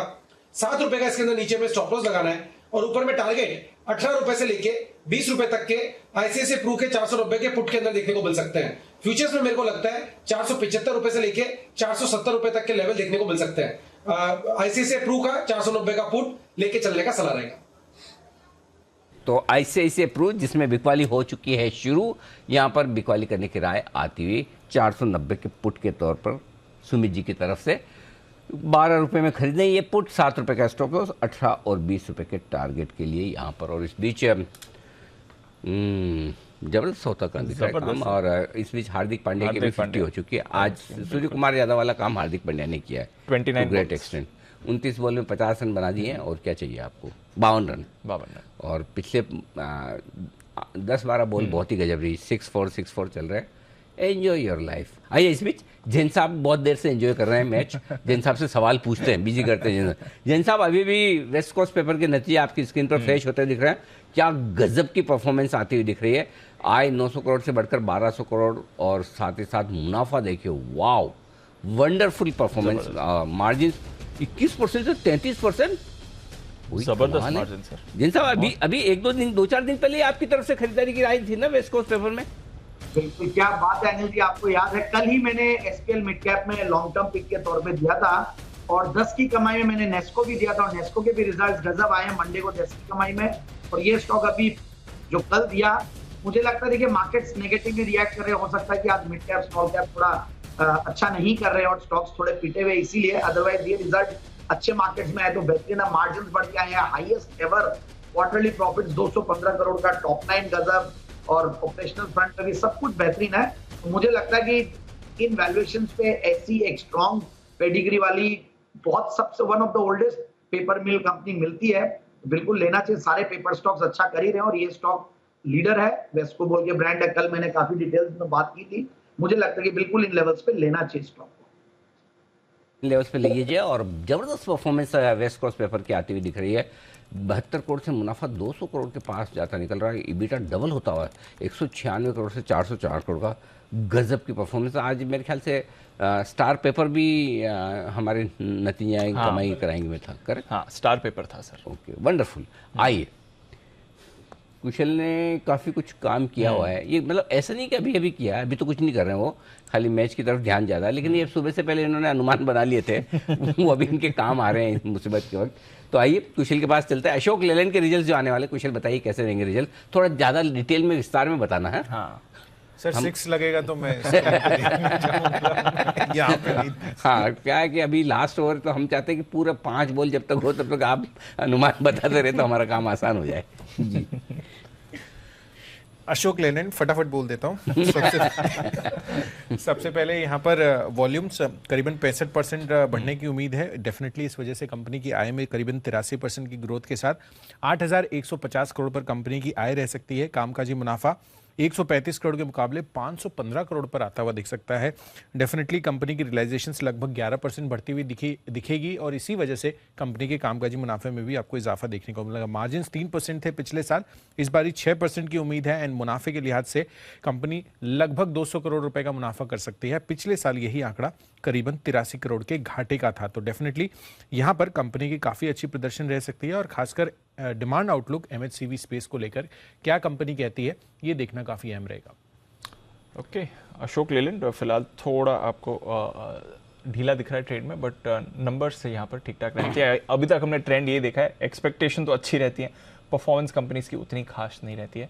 अशोक लेलैंड देखते हैं इस बार ये ट्रेंड बदलेगा, यानी एक बार चार्ट्स पर भी राय ले ली जाए अशोक लेलैंड की तरफ से किस तरह की परफॉर्मेंस रह सकती है चार्ट्स पर। सिमी जी जरा देखें अशोक लेलैंड का चार्ट। दीपांशु, स्टॉक खराब नहीं है, पर रिजल्ट्स के बाद ही नया कॉल देना है मुझे, क्योंकि मैं रिस्क नहीं लेना चाहती हूँ। मुझे लगता है कि थोड़ा बहुत प्रॉफिट टेकिंग यहाँ पे और देखने को मिलना चाहिए, क्योंकि स्टॉक थोड़ा सा वीकनेस तो शो ही कर रहा है। और करंट लेवल से मुझे लगता है कि एक 145 144 के नीचे अगर जाके सस्टेन करने लगेगा तो स्टॉक एक बार के लिए 140 139 का लेवल भी टेस्ट कर सकता है। फिलहाल का चार्ट पे थोड़ा सा तो वीकनेस दिख रहा है। नई खरीदारी का सलाह तो नहीं है, इनफैक्ट मैं वेट करूँगी। मुझे लगता है कि एक बार के लिए शायद 140 से 139 का लेवल देखने को मिलना चाहिए स्टॉक में। अगर रिजल्ट्स फ्लैटिश आता है तो, खराब आता है तो वो लेवल भी टूट जाएगा। आपके अशोक लेलैंड इस पर रखें नजर, आने वाले हैं इसके नतीजे। एक काम करते हैं, हाँ, एक और रिजल्ट पूछते हैं मदरसन कुशल से ना। कुशल क्या है, शॉर्ट में निपटा रहा है जल्दी बोल के। हमारे पास बहुत सारे, आज कितने 16 आने वाले ना, 16 तक बचेंगे। निकाल देंगे हम। पूछना ही पड़ेगा। 3 बॉल बची है, 158 रन हुआ। 158 आउट हो गए, रन आउट। 180 तो नहीं होगा अब। 180 तो अब मुश्किल है। चलिए कुशल जी बताइए, समर्थन मदरसन सुमी जी। सर एक बॉल देख लें। नहीं अभी टाइम है, आएंगे अभी स्टांस लेंगे, टाइम लगेगा, तब तक तो हो जाएगी आराम से। हाँ सामवर्धन मदरसन, इसके नंबर्स आने वाले हैं। आपको यहाँ पर ये देखना है कि क्वार्टर ऑन क्वार्टर बेसिस पर आप इसके नंबर्स को देखें, क्योंकि वाई कंपैरिजन नहीं है। मदरसन सुमी वायरिंग का जनवरी में डिमर्जर होता हुआ दिखा था, तो इस वजह से क्वार्टर ऑन क्वार्टर बेसिस पर आपको प्रदर्शन बता देता हूं। आय लगभग 3% गिरकर 17,050 करोड़ पर हमारी एस्टिमेट्स है। साथ ही कंपनी की कामकाजी मुनाफे में लगभग 10% की ग्रोथ के साथ 1180 करोड़ रुपए पर यह वैल्यू रह सकती है। डेफिनेटली इनके जो सब्सिडियरीज है SMRPBV, उसके जो बिजनेस है वो डेफिनेटली इंपैक्ट रहेंगे, क्योंकि सप्लाई चेन इश्यूज थे।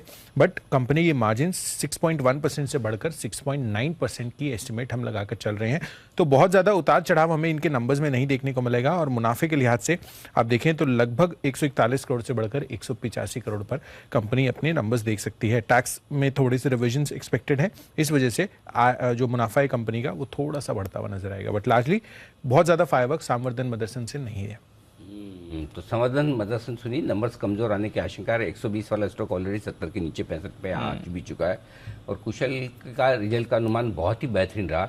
जब कुशल रिजल्ट का अनुमान दे रहे थे तो 2 6 लगे हैं, एक 4 है, थोड़ा सा बच गया, थोड़ा सा 5 रन, 4 और 6 के बीच वाला था।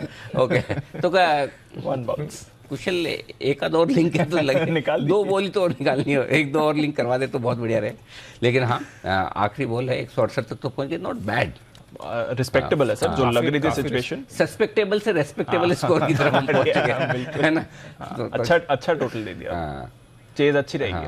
और किरण जी भी लगे हुए कि हमारे खुफिया कैमरों ने पता लगाया, किरण जी की नज़र लगातार मैच पे बनी। किरण जी ने 2:18 पर एक बार IX का कॉल दिया, उसके बाद से एक भी चार्ट नहीं देखा। किरण जी ये क्या, ये बात सही है? हाँ जी सही है। एक नजर टीवी पे है, एक नजर चार्ट्स पे है, पर ज्यादा नजर टीवी पे ही है। ओके चलिए बढ़िया है। और अब ब्लू शर्ट भी आखिरी शर्ट ही सॉरी आखिरी बॉल ही बची है। तो अब आखिरी बॉल के बाद वैसे भी अब जो 10-15 मिनट का बीच में समय होगा तब तक आप बहुत कुछ कर पाएंगे। हिट विकेट हो गया। तो चलिए ये है आपके लिए आखिरी गेंद पर चौका तो लगा, लेकिन हिट विकेट हो गए तो मामला बहुत पीछे जाकर खेले रहे। चलिए फाइनली 168 यानी कि 169 रन बनाने होंगे। समाचार समाप्त हुए। थोड़ी देर मार्केट की तरफ 18,025 का हुआ, ये पता ही नहीं चला। निफ्टी 18,000 के ऊपर आ चुका है, बैंक निफ्टी 41,600 के ऊपर। ओहो देखो, तेजी करने मंदी करने वाले सब मैच देखते रह गए, तेजी करने वालों ने मार्केट को खींच दिया ऊपर। करेक्ट वहीं पर आए जो हार्दिक की परफॉर्मेंस और मार्केट का मूवमेंट। बिल्कुल 3:05 के पहले आपको 18,000 के पार निकल के टिकना। तो आज क्लोजिंग खराब नहीं होगी दीप, ये साफ दिख रहा है। डेटा 41,500 के नीचे न बैंक निफ्टी बंद होने को तैयार है, न निफ्टी, तो ठीक है, कोई दिक्कत। बिल्कुल सारे प्राइवेट बैंक्स में आपने निचले स्तरों से अच्छी खरीदारी देखी है। पेज इंडस्ट्रीज भी सरप्राइजिंगली अब थोड़ा परफॉर्म कर रहा है, निचले स्तरों से रिकवरी दिखा रहा है। BHEL इसके भी नंबर्स आएंगे कुछ दिनों में, यहाँ पर भी आपको करना है फोकस, इस पर भी आपको एक्शन बनते हुए दिख रहा है। देखते हैं वहाँ से कैसी मूव रहेगी, बट इंटरेस्टिंग मूव्स यहाँ पर आपको बनती हुई दिख रही हैं। एक और काउंटर इंटरेस्टिंग है अमर राजा एक्साइड, दोनों पर ही हमने पिछले कुछ दिनों से अच्छा एक्शन बनते हुए देखा है और ये लगातार मूवमेंट दिखा रहे हैं। एक बार मुदित जी से अमर राजा के चार्ट पर राय ली जाए। मुदित जी, अमर राजा एक्साइड दोनों ही स्टॉक अच्छे मूवमेंट में है सर? बिल्कुल, देखिए चार्ट्स बहुत अच्छे हैं अमर राजा में। 470-80 के आसपास बॉटम बनाया और वहां से लगातार तेजी दिखा रहा है। लास्ट 2 वीक से बढ़िया बाउंस बैक इस काउंटर में आया है, अभी और तेजी बन सकती है। 655 पहला टारगेट बनेगा, उसको भी निकालता है तो 670 तक के अपसाइड मूव अमर राजा में नजर आते हैं। बिल्कुल यहाँ पर पोजीशन होल्ड करके चलने की सलाह दे रहे हैं। कोई डिप आता है, डिप में 615 के आसपास स्टॉक आता है, वहां पर फिर से नया खरीदारी भी कर सकते हैं। 670 तक के टारगेट्स के लिए स्टॉप लॉस रहेगा 595 का। ओके, तो ये है आपके लिए अमर राजा जहां पर आपको रखनी है नजर। ये काउंटर पे मूवमेंट आपको दिखा सकता है, देखते हैं यहाँ से कैसी एक्शन इस पर आते हुए दिखेगा। नेस्को जैन साहब आज अच्छे मूवमेंट में 5.5% ऊपर सर, जरा देखें इसको। यस बिल्कुल, मैंने परसों ही 10 की कमाई में दिया और बिल्कुल जो चैनल चेक से कह रहा हूँ कि जबरदस्त अभी धूम मची हुई है यहाँ पे जो एग्जीबिशन होती है, और जिस तरीके से ओपनिंग अप के बाद से कंटिन्यूअसली 2-3 क्वार्टर से बढ़िया ही कर रही है। और मुझे लगता है कि ये स्टॉक बहुत सस्ते वैल्यूएशंस पे अभी भी अवेलेबल है और स्टॉक अच्छा करना चाहिए। और ऊपर के लेवल्स से मतलब देखा जाए तो करेक्ट करके अब 700 रुपए के लेवल्स के और अग्रसर है। मुझे लगता है कि 750 750 के टारगेट के लिए स्टॉक को बिल्कुल होल्ड करना चाहिए और लेना भी चाहिए अगर डिप्स पे आए, क्योंकि रिजल्ट्स बेहतरीन है और मुझे लगता है कि आगे आने वाले रिजल्ट्स और बढ़िया होंगे। ओके, तो ये है आपके लिए नेस्को। 2 दिन पहले जैन साहब की रिकमेंडेशन थी। राइट्स, इसको पुल अप करते हैं क्योंकि ये स्टॉक बहुत ही बड़े मोमेंटम में रहा है। सिमी जी से इस पर राय भी लेता हूं। नतीजे उतने खास नहीं दिख रहे हैं राइट्स के जितना स्टॉक ने मोमेंटम दिखाया। इनफैक्ट मुनाफा 174 करोड़ से घटकर 140 करोड़ का आते हुए दिख रहा है। आय 760 करोड़ से घटकर 660 करोड़ की आई है। तो नतीजे के लिहाज से साल दर साल अगर आप कंपैरिजन करें तो कमजोरी नतीजे, और इसलिए स्टॉक भी अब ब्रेकडाउन आपको दिखा रहा है 7.5% नीचे। रनअप बड़ा हो गया था, एक्सपेक्टेशन काफी थे। रेल स्टॉक्स वैसे तो अच्छे मोमेंटम में हैं ही, अगर आप रीसेंट परफॉर्मेंस देखें तो फिर भी अच्छे गेन्स दिखाए हैं, बट नतीजे इसके थोड़े कमजोर आपको नीचे दिख रहे हैं। और इसमें तो सरकार का OFS लाने का भी इरादा है, वो भी में आया है, तो बड़े खराब नतीजे तो खराब आए, नतीजे खराब है और स्टॉक भी काफ़ी कमजोर 8% नीचे स्टॉक का एक्शन यहाँ पर आता हुआ दिख रहा है। लेकिन हाँ, एक स्पेस मजबूत है वो पेपर स्टॉक्स की, जिसका भी हम जिक्र कर रहे थे। एक और स्टॉक वेस्ट कोस्ट की बात करें, दी पेपर स्टॉक में ओरिएंट पेपर के भी रिजल्ट्स आने वाले हैं। मेरे ख्याल से कल रिजल्ट्स हैं ओरिएंट पेपर के भी, तो नहीं आज ही है। एक बार ज़रा ओरिएंट पेपर भी देख लिया जाए। हमारी दिवाली पिक भी रही है, स्टॉक 41 रुपये के आसपास है। जैन साहब को ये राय आपकी कवरेज में ओरिएंट पेपर्स? अच्छा, जैन साहब से थोड़ा संपर्क करेंगे, तब तक आइए एक बार सुमित जी से जान लेते हैं। Sumit ji, Orient paper charts देखिए। स्टॉक के अंदर पोजीशंस होल्ड करके चल सकते हैं। 40-41 के आसपास इसके अंदर बाइंग बनती है। ओरिएंट पेपर के अंदर जो नीचे में सपोर्ट बनेगा वो 38 रुपए के आसपास या 38.50 के आसपास है, और ऊपर के अंदर 43 रुपए का इमीडिएट हर्डल है। 43 रुपए का लेवल निकलने के बाद ओरिएंट पेपर में मोमेंटम बनेगा और फिर 47 से 48 रुपए तक का मूव शॉर्ट टर्म में ओरिएंट पेपर में ऊपर की तरफ देखने को मिल सकता है। तो पोजीशंस होल्ड कर सकते हैं। आने वाले दिनों में इसके अंदर ऊपर का मूव देखने को मिलना चाहिए। ओके, तो ये है आपके लिए ओरिएंट पेपर पर आए। आज नतीजा आने वाले हैं। नतीजे में आने के पहले दिन के निचले स्तर से रिकवर कर टॉप पर आज पहुंचता हुआ दिख रहा है, यानी कि फिर से खरीदारी का माहौल बनता हुआ दिख रहा है। अच्छे नतीजे की उम्मीद। और अभी आपने देखा ये वेस्ट कोस्ट पेपर के दमदार नतीजे आपके सामने आए भी है। तो चलिए, ये है आपके लिए ओरिएंट पेपर जिस पर रखनी है नजर। संवर्धना मदरसन, बात करते करते इसके नंबर्स आ गए। अभी थोड़ी देर पहले से हमने अनुमान भी लिया था। आए अनिल जी देखिए, 17,050 करोड़ का हमारा अनुमान था, 18,260 करोड़ की आय आई है। बहुत ही बड़ा बीट है सर। आय के आंकड़े में 1200 करोड़ रुपए से आय ने अनुमान को बीट किया है। मुनाफा 250 करोड़ का है, हमारा अनुमान 185 करोड़ का था। तो अनुमान के मुताबिक देखें तो बहुत ही शानदार नतीजे आपको संवर्धना मदरसन के आते हुए दिख रहे हैं। बड़ा बीट इस समय आपको नंबर्स पर दिख रहा है। देखते हैं किस तरह की इनकी 185 करोड़ का मुनाफा अंदाज था, 246 करोड़ आया है। तिमाही दर तिमाही है वो भी नंबर, यानी तिमाही दर तिमाही बहुत तगड़ा नंबर आया है। आय पर बीट है, मुनाफे पर बीट है। और दीप, इसमें एक खास बात ध्यान में रखने वाली है जो इनके नतीजों के साथ देखनी है, वो ये कि ये स्टॉक अब 120 पर ट्रेड नहीं कर रहा है, 70 पर ट्रेड कर रहा है, यानी कि बहुत लोअर लेवल पर है इस वक्त। तो इसका मतलब है कि रिस्क रिवॉर्ड रेशियो के लिहाज से बहुत फेवरेबल है, और जो प्राइस है उस प्राइस के हिसाब से स्टॉक के रिजल्ट बहुत बढ़िया माने जाएंगे, इसमें कोई डाउट नहीं। तो अनुमान से काफ़ी बेहतर है, आय भी बेहतर है, और मुनाफा तो काफ़ी ज़बरदस्त है ही, इसमें कोई डाउट नहीं। यानी कि बहुत अच्छे नतीजे कहे जाएंगे संवर्धना मदरसन सुमी के, जो मदरसन लिमिटेड के बहुत शानदार रिजल्ट, बहुत ही बढ़िया। एक बार जैन साहब से भी अगर हैं तो जैन साहब से राय ली जाए। जैन साहब, जरा मदरसन के नंबर बताएं। संवर्धना मदरसन कामकाजी मुनाफा भी बहुत गजब का बढ़कर आया है। कंसोलिडेटेड मुनाफा हमारा अंदाजा था 185 करोड़ का, आया 246 करोड़। हर एक पैरामीटर पर परफॉर्मेंस बहुत दमदार दिख रही है।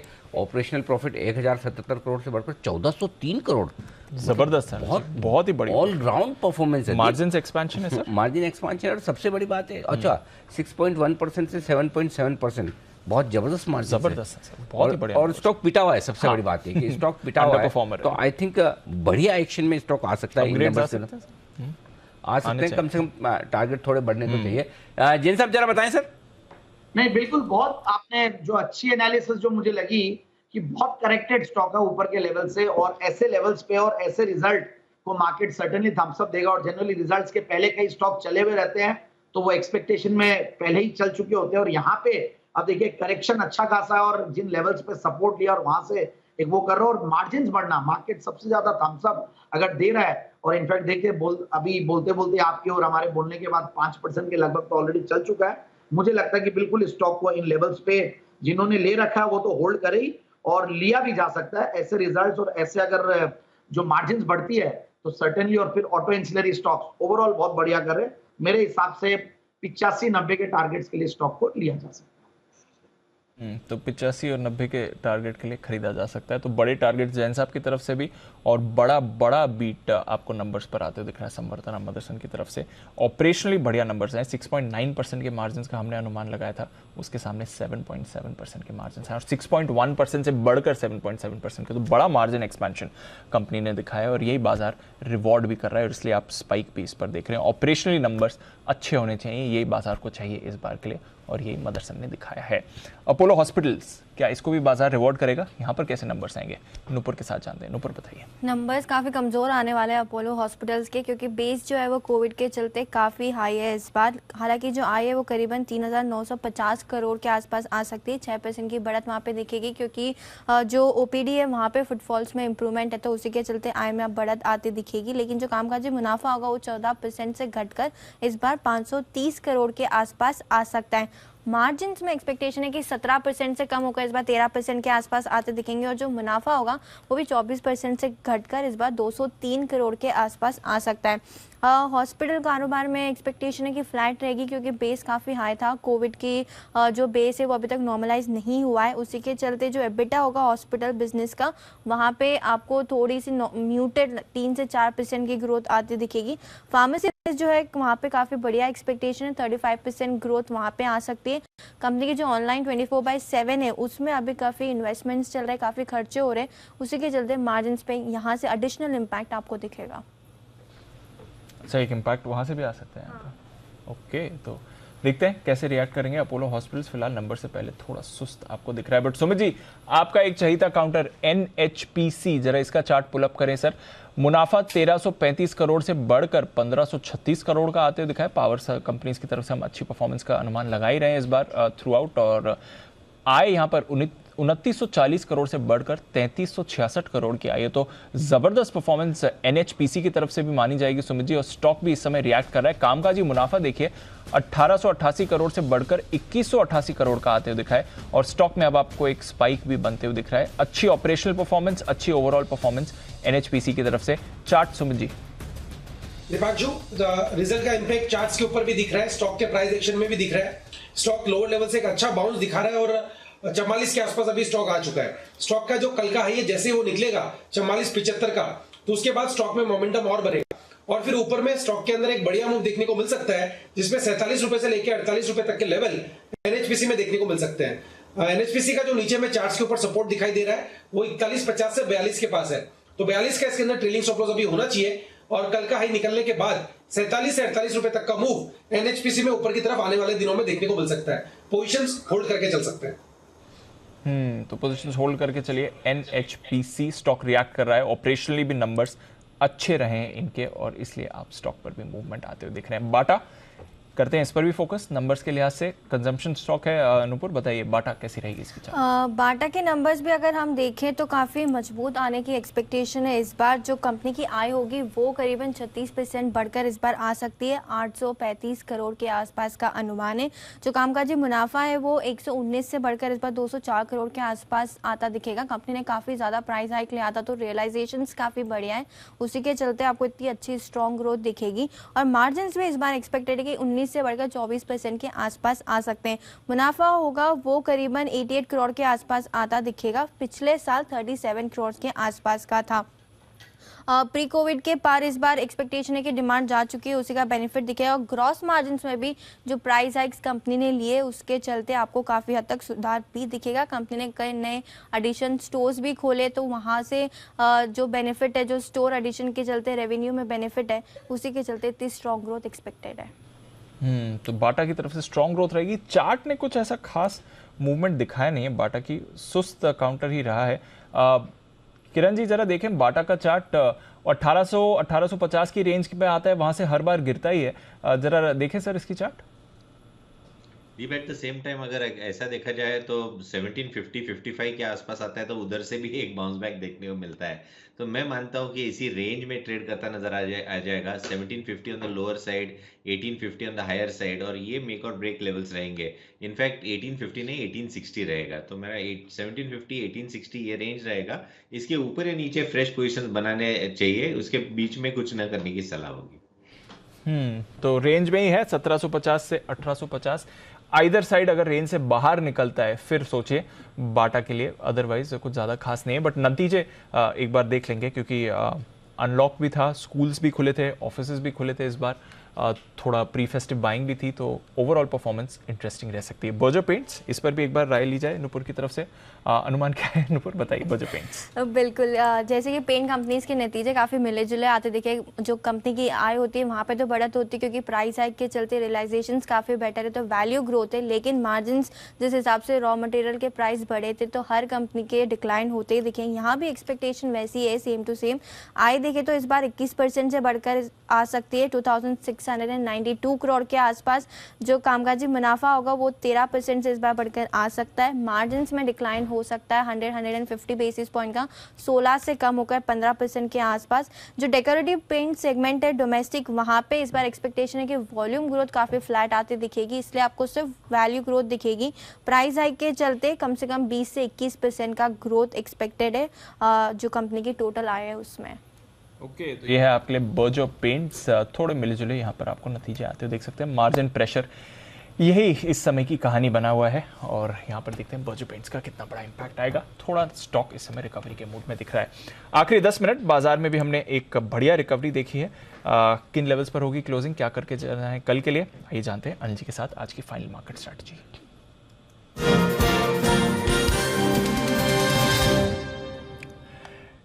डाउ फ्यूचर्स भी थोड़ा रिकवरी के मोड में है अनिल जी, 75 अंक ऊपर दिख रहे हैं आपको। नैस्डैक फ्यूचर्स डेज हाई पर हैं, ऑलमोस्ट आधे % की तेजी।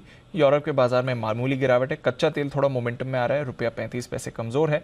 यूएस के इन्फ्लेशन डेटा पर है नजर, क्या करके जाना है? दीप, वैसे तो क्लोजिंग 18,000 के ऊपर हो रही है तो कोई ऐसी दिक्कत वाली बात है नहीं। अभी तक शॉर्ट टर्म ट्रेडर्स के लिए स्टॉप लॉस ट्रिगर नहीं हुआ है और डाउ फ्यूचर्स भी ठीक है। कल की गिरावट के बाद हो सकता है थोड़ा शांत ट्रेड आज नजर आए क्योंकि ज़्यादा ट्रिगर्स दिख नहीं रहे हैं। तो आई थिंक लिया जा सकता है। लेना है दोनों में से बैंक निफ्टी बेहतर है लेने के लिए क्योंकि 41,500 के ऊपर की क्लोजिंग मिल रही है। तो लॉन्ग पोजीशन फ्रेश बनाना चाहें तो बैंक निफ्टी में बनाएं और निफ्टी में अगर आप बनाएं तो थोड़ा सा स्टॉप लॉस दूर का रखना होगा आपको। या तो एकदम छोटा 18,950 का रखें कल सुबह के लिए, 17,950 माफ़ कीजिएगा, या फिर 17,800 का रखना होगा। तो उस लिहाज से आप अपनी पोजीशन बना सकते हैं, सिंपल है उस हिसाब से। ठीक है, चलिए थोड़ा कैरी फॉरवर्ड करना चाहें वहाँ से तो आप कर सकते हैं, पोजीशन बना के रख सकते हैं आप। आखिरी 10 मिनट बाकी हैं बाजार बंद होने में और यहाँ पर एक्शन भी दोनों तरफ का बन रहा है। थोड़ा स्टॉक स्पेसिफिक मूवमेंट ज़्यादा दिख रहा है, वहीं पर करते हैं फोकस क्योंकि वहीं पर आपको एक अच्छी मूव चुनिंदा काउंटर्स में आती हुई दिख भी रही है। जुबलेंट इंग्रेविया, इस पर रखिए फोकस। सुबह ही इस काउंटर की बात हो रही थी और वहाँ से हमने देखा है स्टॉक में एक अच्छी मूव भी आई है। इनफैक्ट मोदी जी की मिड टर्म पिक भी थी, पोजिशनल पिक थी।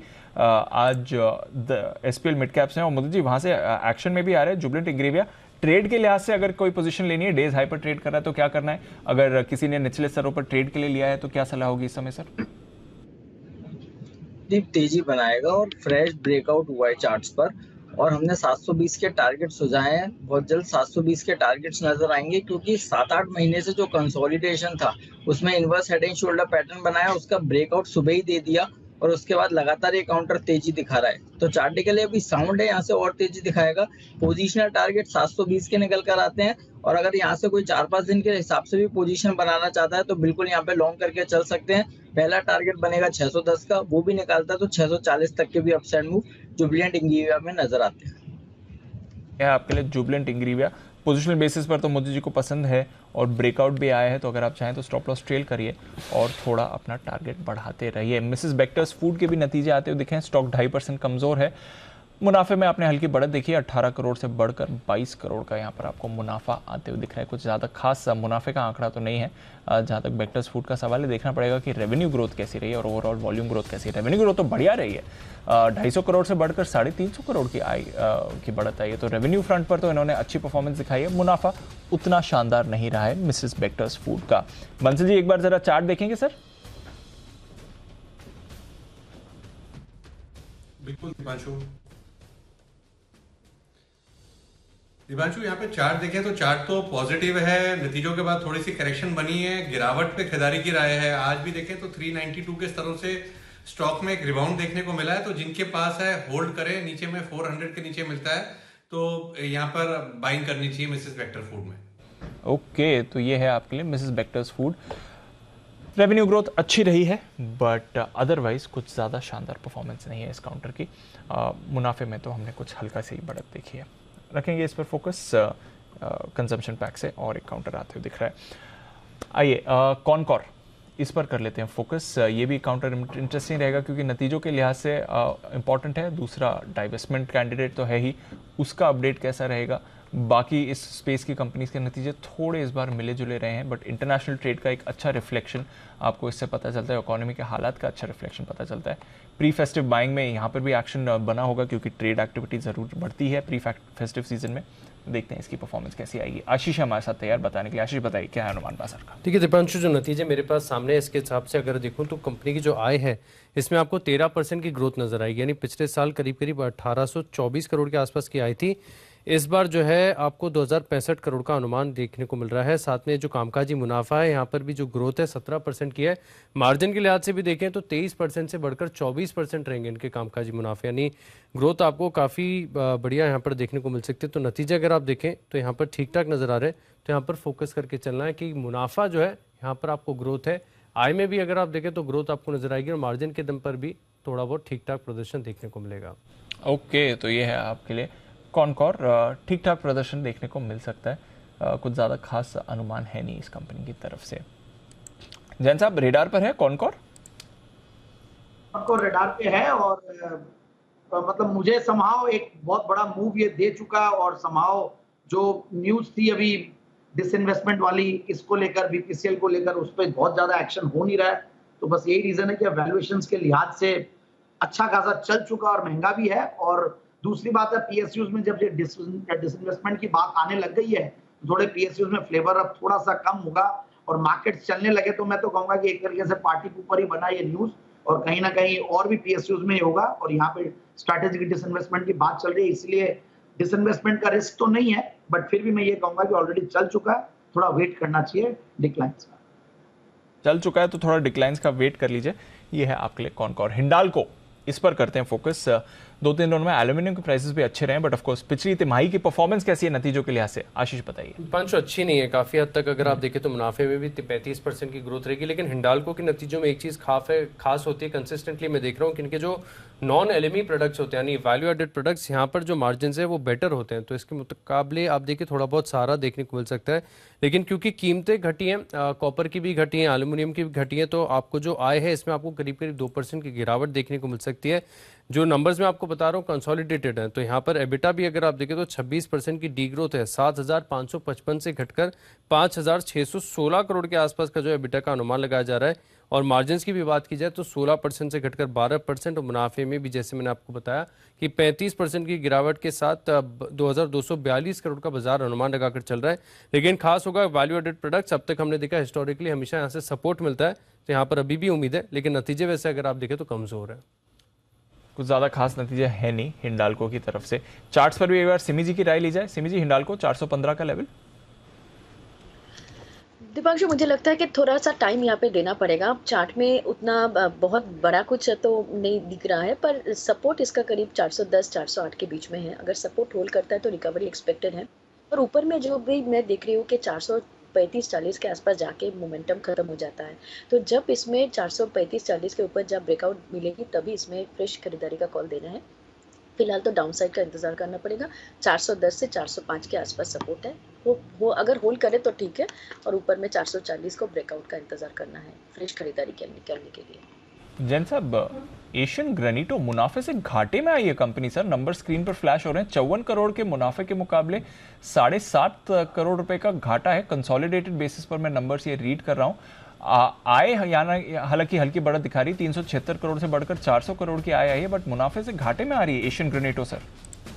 बिल्कुल, देखिए मैं तो वैसे भी थोड़ा ये स्टॉक को रेकमेंड नहीं किया था। 2 बार इसके राइट्स भी आ गए बहुत जल्दी बैक टू बैक, तो थोड़ा सा मुझे वही चीज कंफर्ट नहीं दे रही थी। तो मेरे हिसाब से मतलब दूर ही रहें तो ज्यादा बेहतर होगा। बहुत ज्यादा कोई मुझे फैसिनेट नहीं करते स्टॉक में। तो कुछ ज्यादा फैसिनेशन है नहीं इस स्टॉक की तरफ से। चलिए फिर क्लोजिंग की तरफ बढ़ते हैं और एक और सुस्त दिन ही रहा है हमारे बाजारों के लिए। एंड में बैंक निफ्टी ने एक अच्छी रिकवरी जरूर अटेम्प्ट करी थी और 41,600 के ऊपर बैंक निफ्टी बंद हो रहा है। इंपॉर्टेंट बात है, जैसे अनिल जी कह रहे थे, 18,000 के ऊपर की आप क्लोजिंग देने के लिए तैयार हो रहे हैं इस समय। सिर्फ 10 स्टॉक्स थे जो पॉजिटिव क्लोज हो रहे हैं। सुबह की ब्रेथ ऑलमोस्ट सिमिलर ही थी। हीरो मोटोकॉर्प और एचडीएफसी बैंक टॉप गेनर्स आज के लिए। कोटक, ओएनजीसी, भारतीय एयरटेल, यूपीएल, डॉक्टर रेड्डीज थोड़ा पॉजिटिव एक्शन इसमें। बट टाटा मोटर्स आज का टॉप लूजर, नतीजों के लिहाज से भी खराब परफॉर्मेंस थी। सुबह नतीजों के विश्लेषण में भी अनिल जी ने कहा था खराब रहेगा। 5% नीचे। Axis bank offer for sale शुरू हो गया है। आज सरकार 1.5% हिस्सेदारी बेच रही है। M&M, Bajaj Finserv, Titan, Bajaj finance, Grasim, SBI life, IndusInd, Apollo hospitals नतीजों से पहले SBI, Maruti, ITC, UltraTech, Tata steel, Asian paints और साथ ही रिलायंस। यहां पर भी आपने वीकनेस ही देखी है। तो दिग्गजों से कोई सहारा आज के दिन आपको ट्रेडिंग में मिला नहीं है। वायदा कारोबार की तरफ आए। आज के डिजास्टर्स, औरो फार्मा 12% नीचे, जो इनकी कंपनी के ईडी के खिलाफ एक्शन हुआ है। दीपक नाइट्राइट 10%, पीरामल एंटरप्राइजेज 8-8.5% नीचे। रैमको सीमेंट में बड़ा ब्रेकडाउन। ये थे आपके आज बड़े गिरावट वाले काउंटर्स। 10-10% के सर्किट भी यहाँ पर आपको लगते दिखे थे। Tata chemicals, Oberoi realty, GNFC, Chambal fertiliser, PI industries कल की तेजी के बाद, आरती इंडस्ट्रीज, दालमिया भारत, बंधन बैंक, टीवीएस मोटर्स, इंडसइंड, ये सारे काउंटर्स आपको वीक दिखे हैं। सेल नतीजों से पहले Hindustan aeronautics, Bosch, Balkrishna, max financial, NALCO, AU small finance bank, यहाँ पर भी वीकनेस है। कल की गिरावट के बाद आज क्रोजेस प्रॉपर्टी संभलता हुआ। संवर्धना मदरसन शानदार नतीजों के बाद 4% ऊपर। लुपिन अनुमान से बेहतर नतीजे 4.5% ऊपर। Amara Raja, Escorts, Vodafone, Havells, Hero Moto, Petronet, Whirlpool, IGL, Godrej consumer और बीएचईएल, ये थे आपके लिए कुछ आउट परफॉर्मिंग काउंटर्स भी आज के ट्रेडिंग सेशन में। कैश मार्केट की तरफ आइए। यहाँ पर भी नतीजों का बड़ा रिएक्शन कई सारे काउंटर्स में आपको दिखा है। गुजरात पीपावाव 8% ऊपर। न्यू इंडिया एश्योरेंस में अच्छी तेजी। Jubilant Ingrevia, Schaeffler, Narayana Hrudayalaya, Endurance Tech, Nykaa, यहाँ पर भी आपको बढ़िया मूव बनती हुई दिखी है। Century ply, Linde India, fine organics, ABB, ये कुछ काउंटर्स हैं बढ़िया खरीदारी। टीम लीज 12% का ब्रेकडाउन। क्वेस्कॉप नतीजों के बाद 10%। गुजरात एल्कलीज, इरकॉन, राइट्स बेहद कमजोर नतीजे इसके भी। Sudarshan chemical, RBNL, tube investment और देवयानी, यहाँ पर भी गिरावट है। 18,000 अनिल जी होल्ड कर लिया और 41,600 के आसपास ही बैंक निफ्टी भी फाइनल क्लोजिंग देने की तैयार। बट सुस्त दिन, एक्सपायरी के लिहाज से बड़ी गिरावट नहीं, बट हाँ वीकनेस तो स्क्रीन पर दिखी है। एक बार के लिए 18,000 भी तोड़ा था सर। बिल्कुल 17,975 के आसपास सपोर्ट लिया और वहाँ से हम घूमे। तो कुल मिलाकर क्लोजिंग तो ठीक है। स्टॉप लॉस के लेवल के ऊपर ही होती हुई दिख रही बैंक निफ्टी में भी और निफ्टी में भी, तो ऐसी कोई खास समस्या नहीं। डाउ फ्यूचर्स ठीक है। देखते हैं आज बाजार बंद होने के बाद क्या कुछ होता है। ओके, बढ़ते हैं आगे और बाजार बंद होने के बाद के एक्शन पर फोकस कर लें। 2 ओवर में 23 रन बन चुके नहीं हैं। देखना है मैच, अभी नहीं देखना। एक्चुअली वैसे भी देखा जाए तो पिच उतनी खराब है नहीं बैटिंग करने के लिए, क्योंकि जितने इंडियन बैट्समैन आउट हुए सब कैच उछाल के हुए। तो एक तो ये होता है कि बॉलर अपनी कलाकारी से विकेट निकाले, एक ये कि आप शॉट मारने के लिए मिस शॉट दे अपने विकेट। तो इसलिए वही है कि लेट्स सी क्या होता है। अर्शदीप, भुवनेश्वर कुमार, दोनों आज कुछ तो करो। हाँ, उम्मीद तो उन्हीं पे है सबसे ज़्यादा कि वो कुछ न कुछ कमाल करके दिखाए। आइए तब तक, और हर बार की तरह इस गुरुवार भी आपका पसंदीदा शो बात दुनिया की, और हम लेकर आएंगे ढेर सारी दिलचस्प कहानियाँ। और हर गुरुवार को इस शो का नाम आते हैं आँख नाक कान एकदम खुले हुए तैयार हो जाते हैं। तो सारे एक्सपर्ट से तैयार, आइए देख लेते हैं प्रोमो। तूतनखामून के मम्मी के श्राप की रहस्यमयी कहानी। पॉपकॉर्न के डिब्बे में 27,000 करोड़ के बिटकॉइन। समुद्र की तलहटी में शार्कों का साम्राज्य। पुतिन के कुक ने अमेरिका को हिला डाला। और इलॉन मस्क जब अलोन हुए तो किससे बोले सॉरी, गलती से गलती हो गई।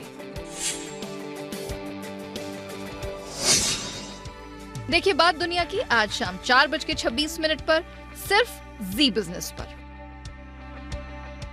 चलिए ये है आज का विशेष हमारा बात दुनिया के। आप में से किसी का ध्यान अगर मैच से, अब तो मैच पे है भी नहीं, 6 खाने के बाद कौन देखता है। लेकिन फिर भी अगर आप ने देख रहे हो तो कोई बात नहीं, नहीं देख रहे हो तो बताइए किसी को कोई स्टोरी पसंद आई है? पॉपकॉर्न वाली। खाने पीने में ही लगे रहो आप तो जैन साहब। क्या पसंद आया पॉपकॉर्न में? एक तो पॉपकॉर्न अच्छा बिटकॉइन निकले वो, बिटकॉइन निकला 27,000 करोड़ के बिटकॉइन। हाँ बिटकॉइन का कोई हम रिकमेंडेशन नहीं देते, डिस्क्लेमर है, मैं बिटकॉइन में इन्वेस्ट करता हूँ, बट 27,000 करोड़ की चीज पॉपकॉर्न के डब्बे में गजब की बात। और पॉपकॉर्न मेरा फेवरेट है, तो मुझे लगता है जब भी खरीदेंगे पीवीआर में और आइनॉक्स में जाके, क्या पता एक बिटकॉइन हमें तो सिक्के की तरह थोड़ी पड़ा है। लेकिन चलिए बढ़िया है। 27,000 करोड़। और किसी की पसंद की कोई स्टोरी जो आपने देखी हो? चलो बढ़िया, नहीं तो कोई बात नहीं, शाम के शो में जरूर आप देखिएगा, मिस मत करिएगा बात दुनिया की। आइए इसके अलावा जो और कुछ कार्यक्रम आज आपके लिए हैं वो भी मैं आपके सामने रख दूं। देश में एक धारणा ऐसी बन गई कि अच्छी एजुकेशन के लिए आपको काफ़ी पैसे खर्च करने पड़ते हैं, लेकिन सुप्रीम कोर्ट ने शिक्षा को कारोबार बनाने पर सख्त रुख अपनाया है और कहा है कि आंध्र प्रदेश सरकार के मेडिकल फीस 7 गुना बढ़ाने पर सुप्रीम कोर्ट ने ये बात कही। आज शाम 6 बजे हम इसी पर करेंगे आपकी खबर, आपका फायदा में करेंगे बातचीत। प्राइवेट एजुकेशन इंस्टीट्यूट बिजनेस का अड्डा जो बन चुके हैं, क्या अब आ चुका है वक्त कि निजी संस्थाओं में पढ़ाई के साथ फीस को सख्ती से रेगुलेट किया जाए? यदि हाँ तो किस तरीके से, इसी पर हम बातचीत करेंगे और हमारा साथ देंगे अरुणा गुप्ता, और ये है वकील और याचिकाकर्ता जिन्होंने ये दी थी पिटीशन सुप्रीम कोर्ट में। डॉक्टर पल्लवी सापले डीन है ग्रैंट मेडिकल कॉलेज के, और पीयूष प्रकाश पूर्व सीनियर एसोसिएट नीति आयोग के। इन तीनों से करेंगे हम मुलाकात। एजुकेशन का 3rd डिग्री, ये हमारा विशेष शो आपके लिए होगा। आइए बढ़ते हैं आगे और अब इसके बाद के एक्शन पर करते हैं फोकस। 2 साल के बाद शादियों की फिर से बाहर आ रही है। शादी से पहले लड़के और लड़कियों की कंपैटिबिलिटी चेक करना आम बात है। एक दूसरे की पसंद नापसंद के बारे में तो बातचीत होती है, लेकिन कितने लोग ऐसे हैं जो अपने आर्थिक गुणों का भी मिलान करते हैं। आर्थिक गुण भी। तो शादी की गाड़ी सर पर दौड़े उसके लिए फाइनेंशियल कंपैटिबिलिटी भी होना बेहद ज़रूरी है। आज शाम 6:30 बजे मनी गुरु में हम इसी पर करेंगे बातचीत। फाइनेंशियल कुंडली कैसे मिलाएं, हमारे साथ होंगी प्रबलीन बाजपेयी, फाउंडर फिनफिक्स, और पूजा भिंडे, सर्टिफाइड फाइनेंशियल प्लानर। इनसे करेंगे हम मुलाकात, फाइनेंशियल कुंडली कैसे मिलाएं। बढ़िया है ना। और रात 8 बजे मध्य प्रदेश में ग्लोबल इन्वेस्टर समिट होने वाला है। राज्य के मुख्यमंत्री शिवराज सिंह चौहान ने 2025 तक राज्य की जीडीपी को 550 अरब डॉलर पहुंचाने का रखा है लक्ष्य, यानी कि देश की जीडीपी 5 ट्रिलियन डॉलर होगी तो उसमें 10% हिस्सा मध्य प्रदेश का होगा। इस महत्वाकांक्षी लक्ष्य को पाने के लिए सरकार किन किन योजनाओं पर काम कर रही है, निवेशकों को कौन सी सुविधाएं दे रही है, ये जानने के लिए मध्य प्रदेश के सीएम शिवराज सिंह चौहान साहब का खास इंटरव्यू देखिएगा 6:56 पर। इंटरनेट पर शॉपिंग के दौरान आपको कई बार विज्ञापन में प्रोडक्ट के दाम कम दिखाई देते हैं और कोर्ट में एड करने के तुरंत बाद दाम दुगने हो जाते हैं। सरकार ने इंटरनेट पर एड के इसी तरह के डार्क पैटर्न को लेकर कस्टमर्स को जागरूक करने की एक रिपोर्ट जारी की है। हम बताएंगे इस डार्क पैटर्न में क्या कुछ होता है, कैसे धोखे। डार्क धोखा बचने का नहीं मौका। रूस और यूक्रेन युद्ध के बीच हो रही G20 मीटिंग में इस बार पुतिन शामिल नहीं होंगे। बताया जा रहा है कि पश्चिमी देशों के सवालों से बचने के लिए उन्होंने ये कदम उठाया है। बताएंगे हम आपको कि आखिर कौन सी ऐसी मजबूरियां है पुतिन की, वो G20 मीटिंग से दूर जा रहे हैं। देखिएगा ज़रूर G20 की गलियां, पुतिन की मजबूरियां, ये हमारी विशेष आज की कवर स्टोरी। विदा लेने का वक्त है, मुझे और दीप को इजाज़त दीजिए। और जो लोग ऑफिस से निकल कर ट्रैवल कर रहे हैं, जा रहे हैं, जा भी सकते हैं, ऐसा कुछ नहीं कि जरूरी है मैच देखे ही देखें। जो हिसाब से धुलाई हो रही है, हाँ, इस लास्ट में देख ले एक ही साथ में, जितना दुखना हो दिल वहीं दुख जाए हर ओवर में पिटने से। क्यों किरण जी, क्या हाल है? बहुत देख रहे थे एक आंख से, काम भी नहीं किया कुछ। हाल जी हाल ही हाल है। हाल में हाल है। चलिए बढ़िया है।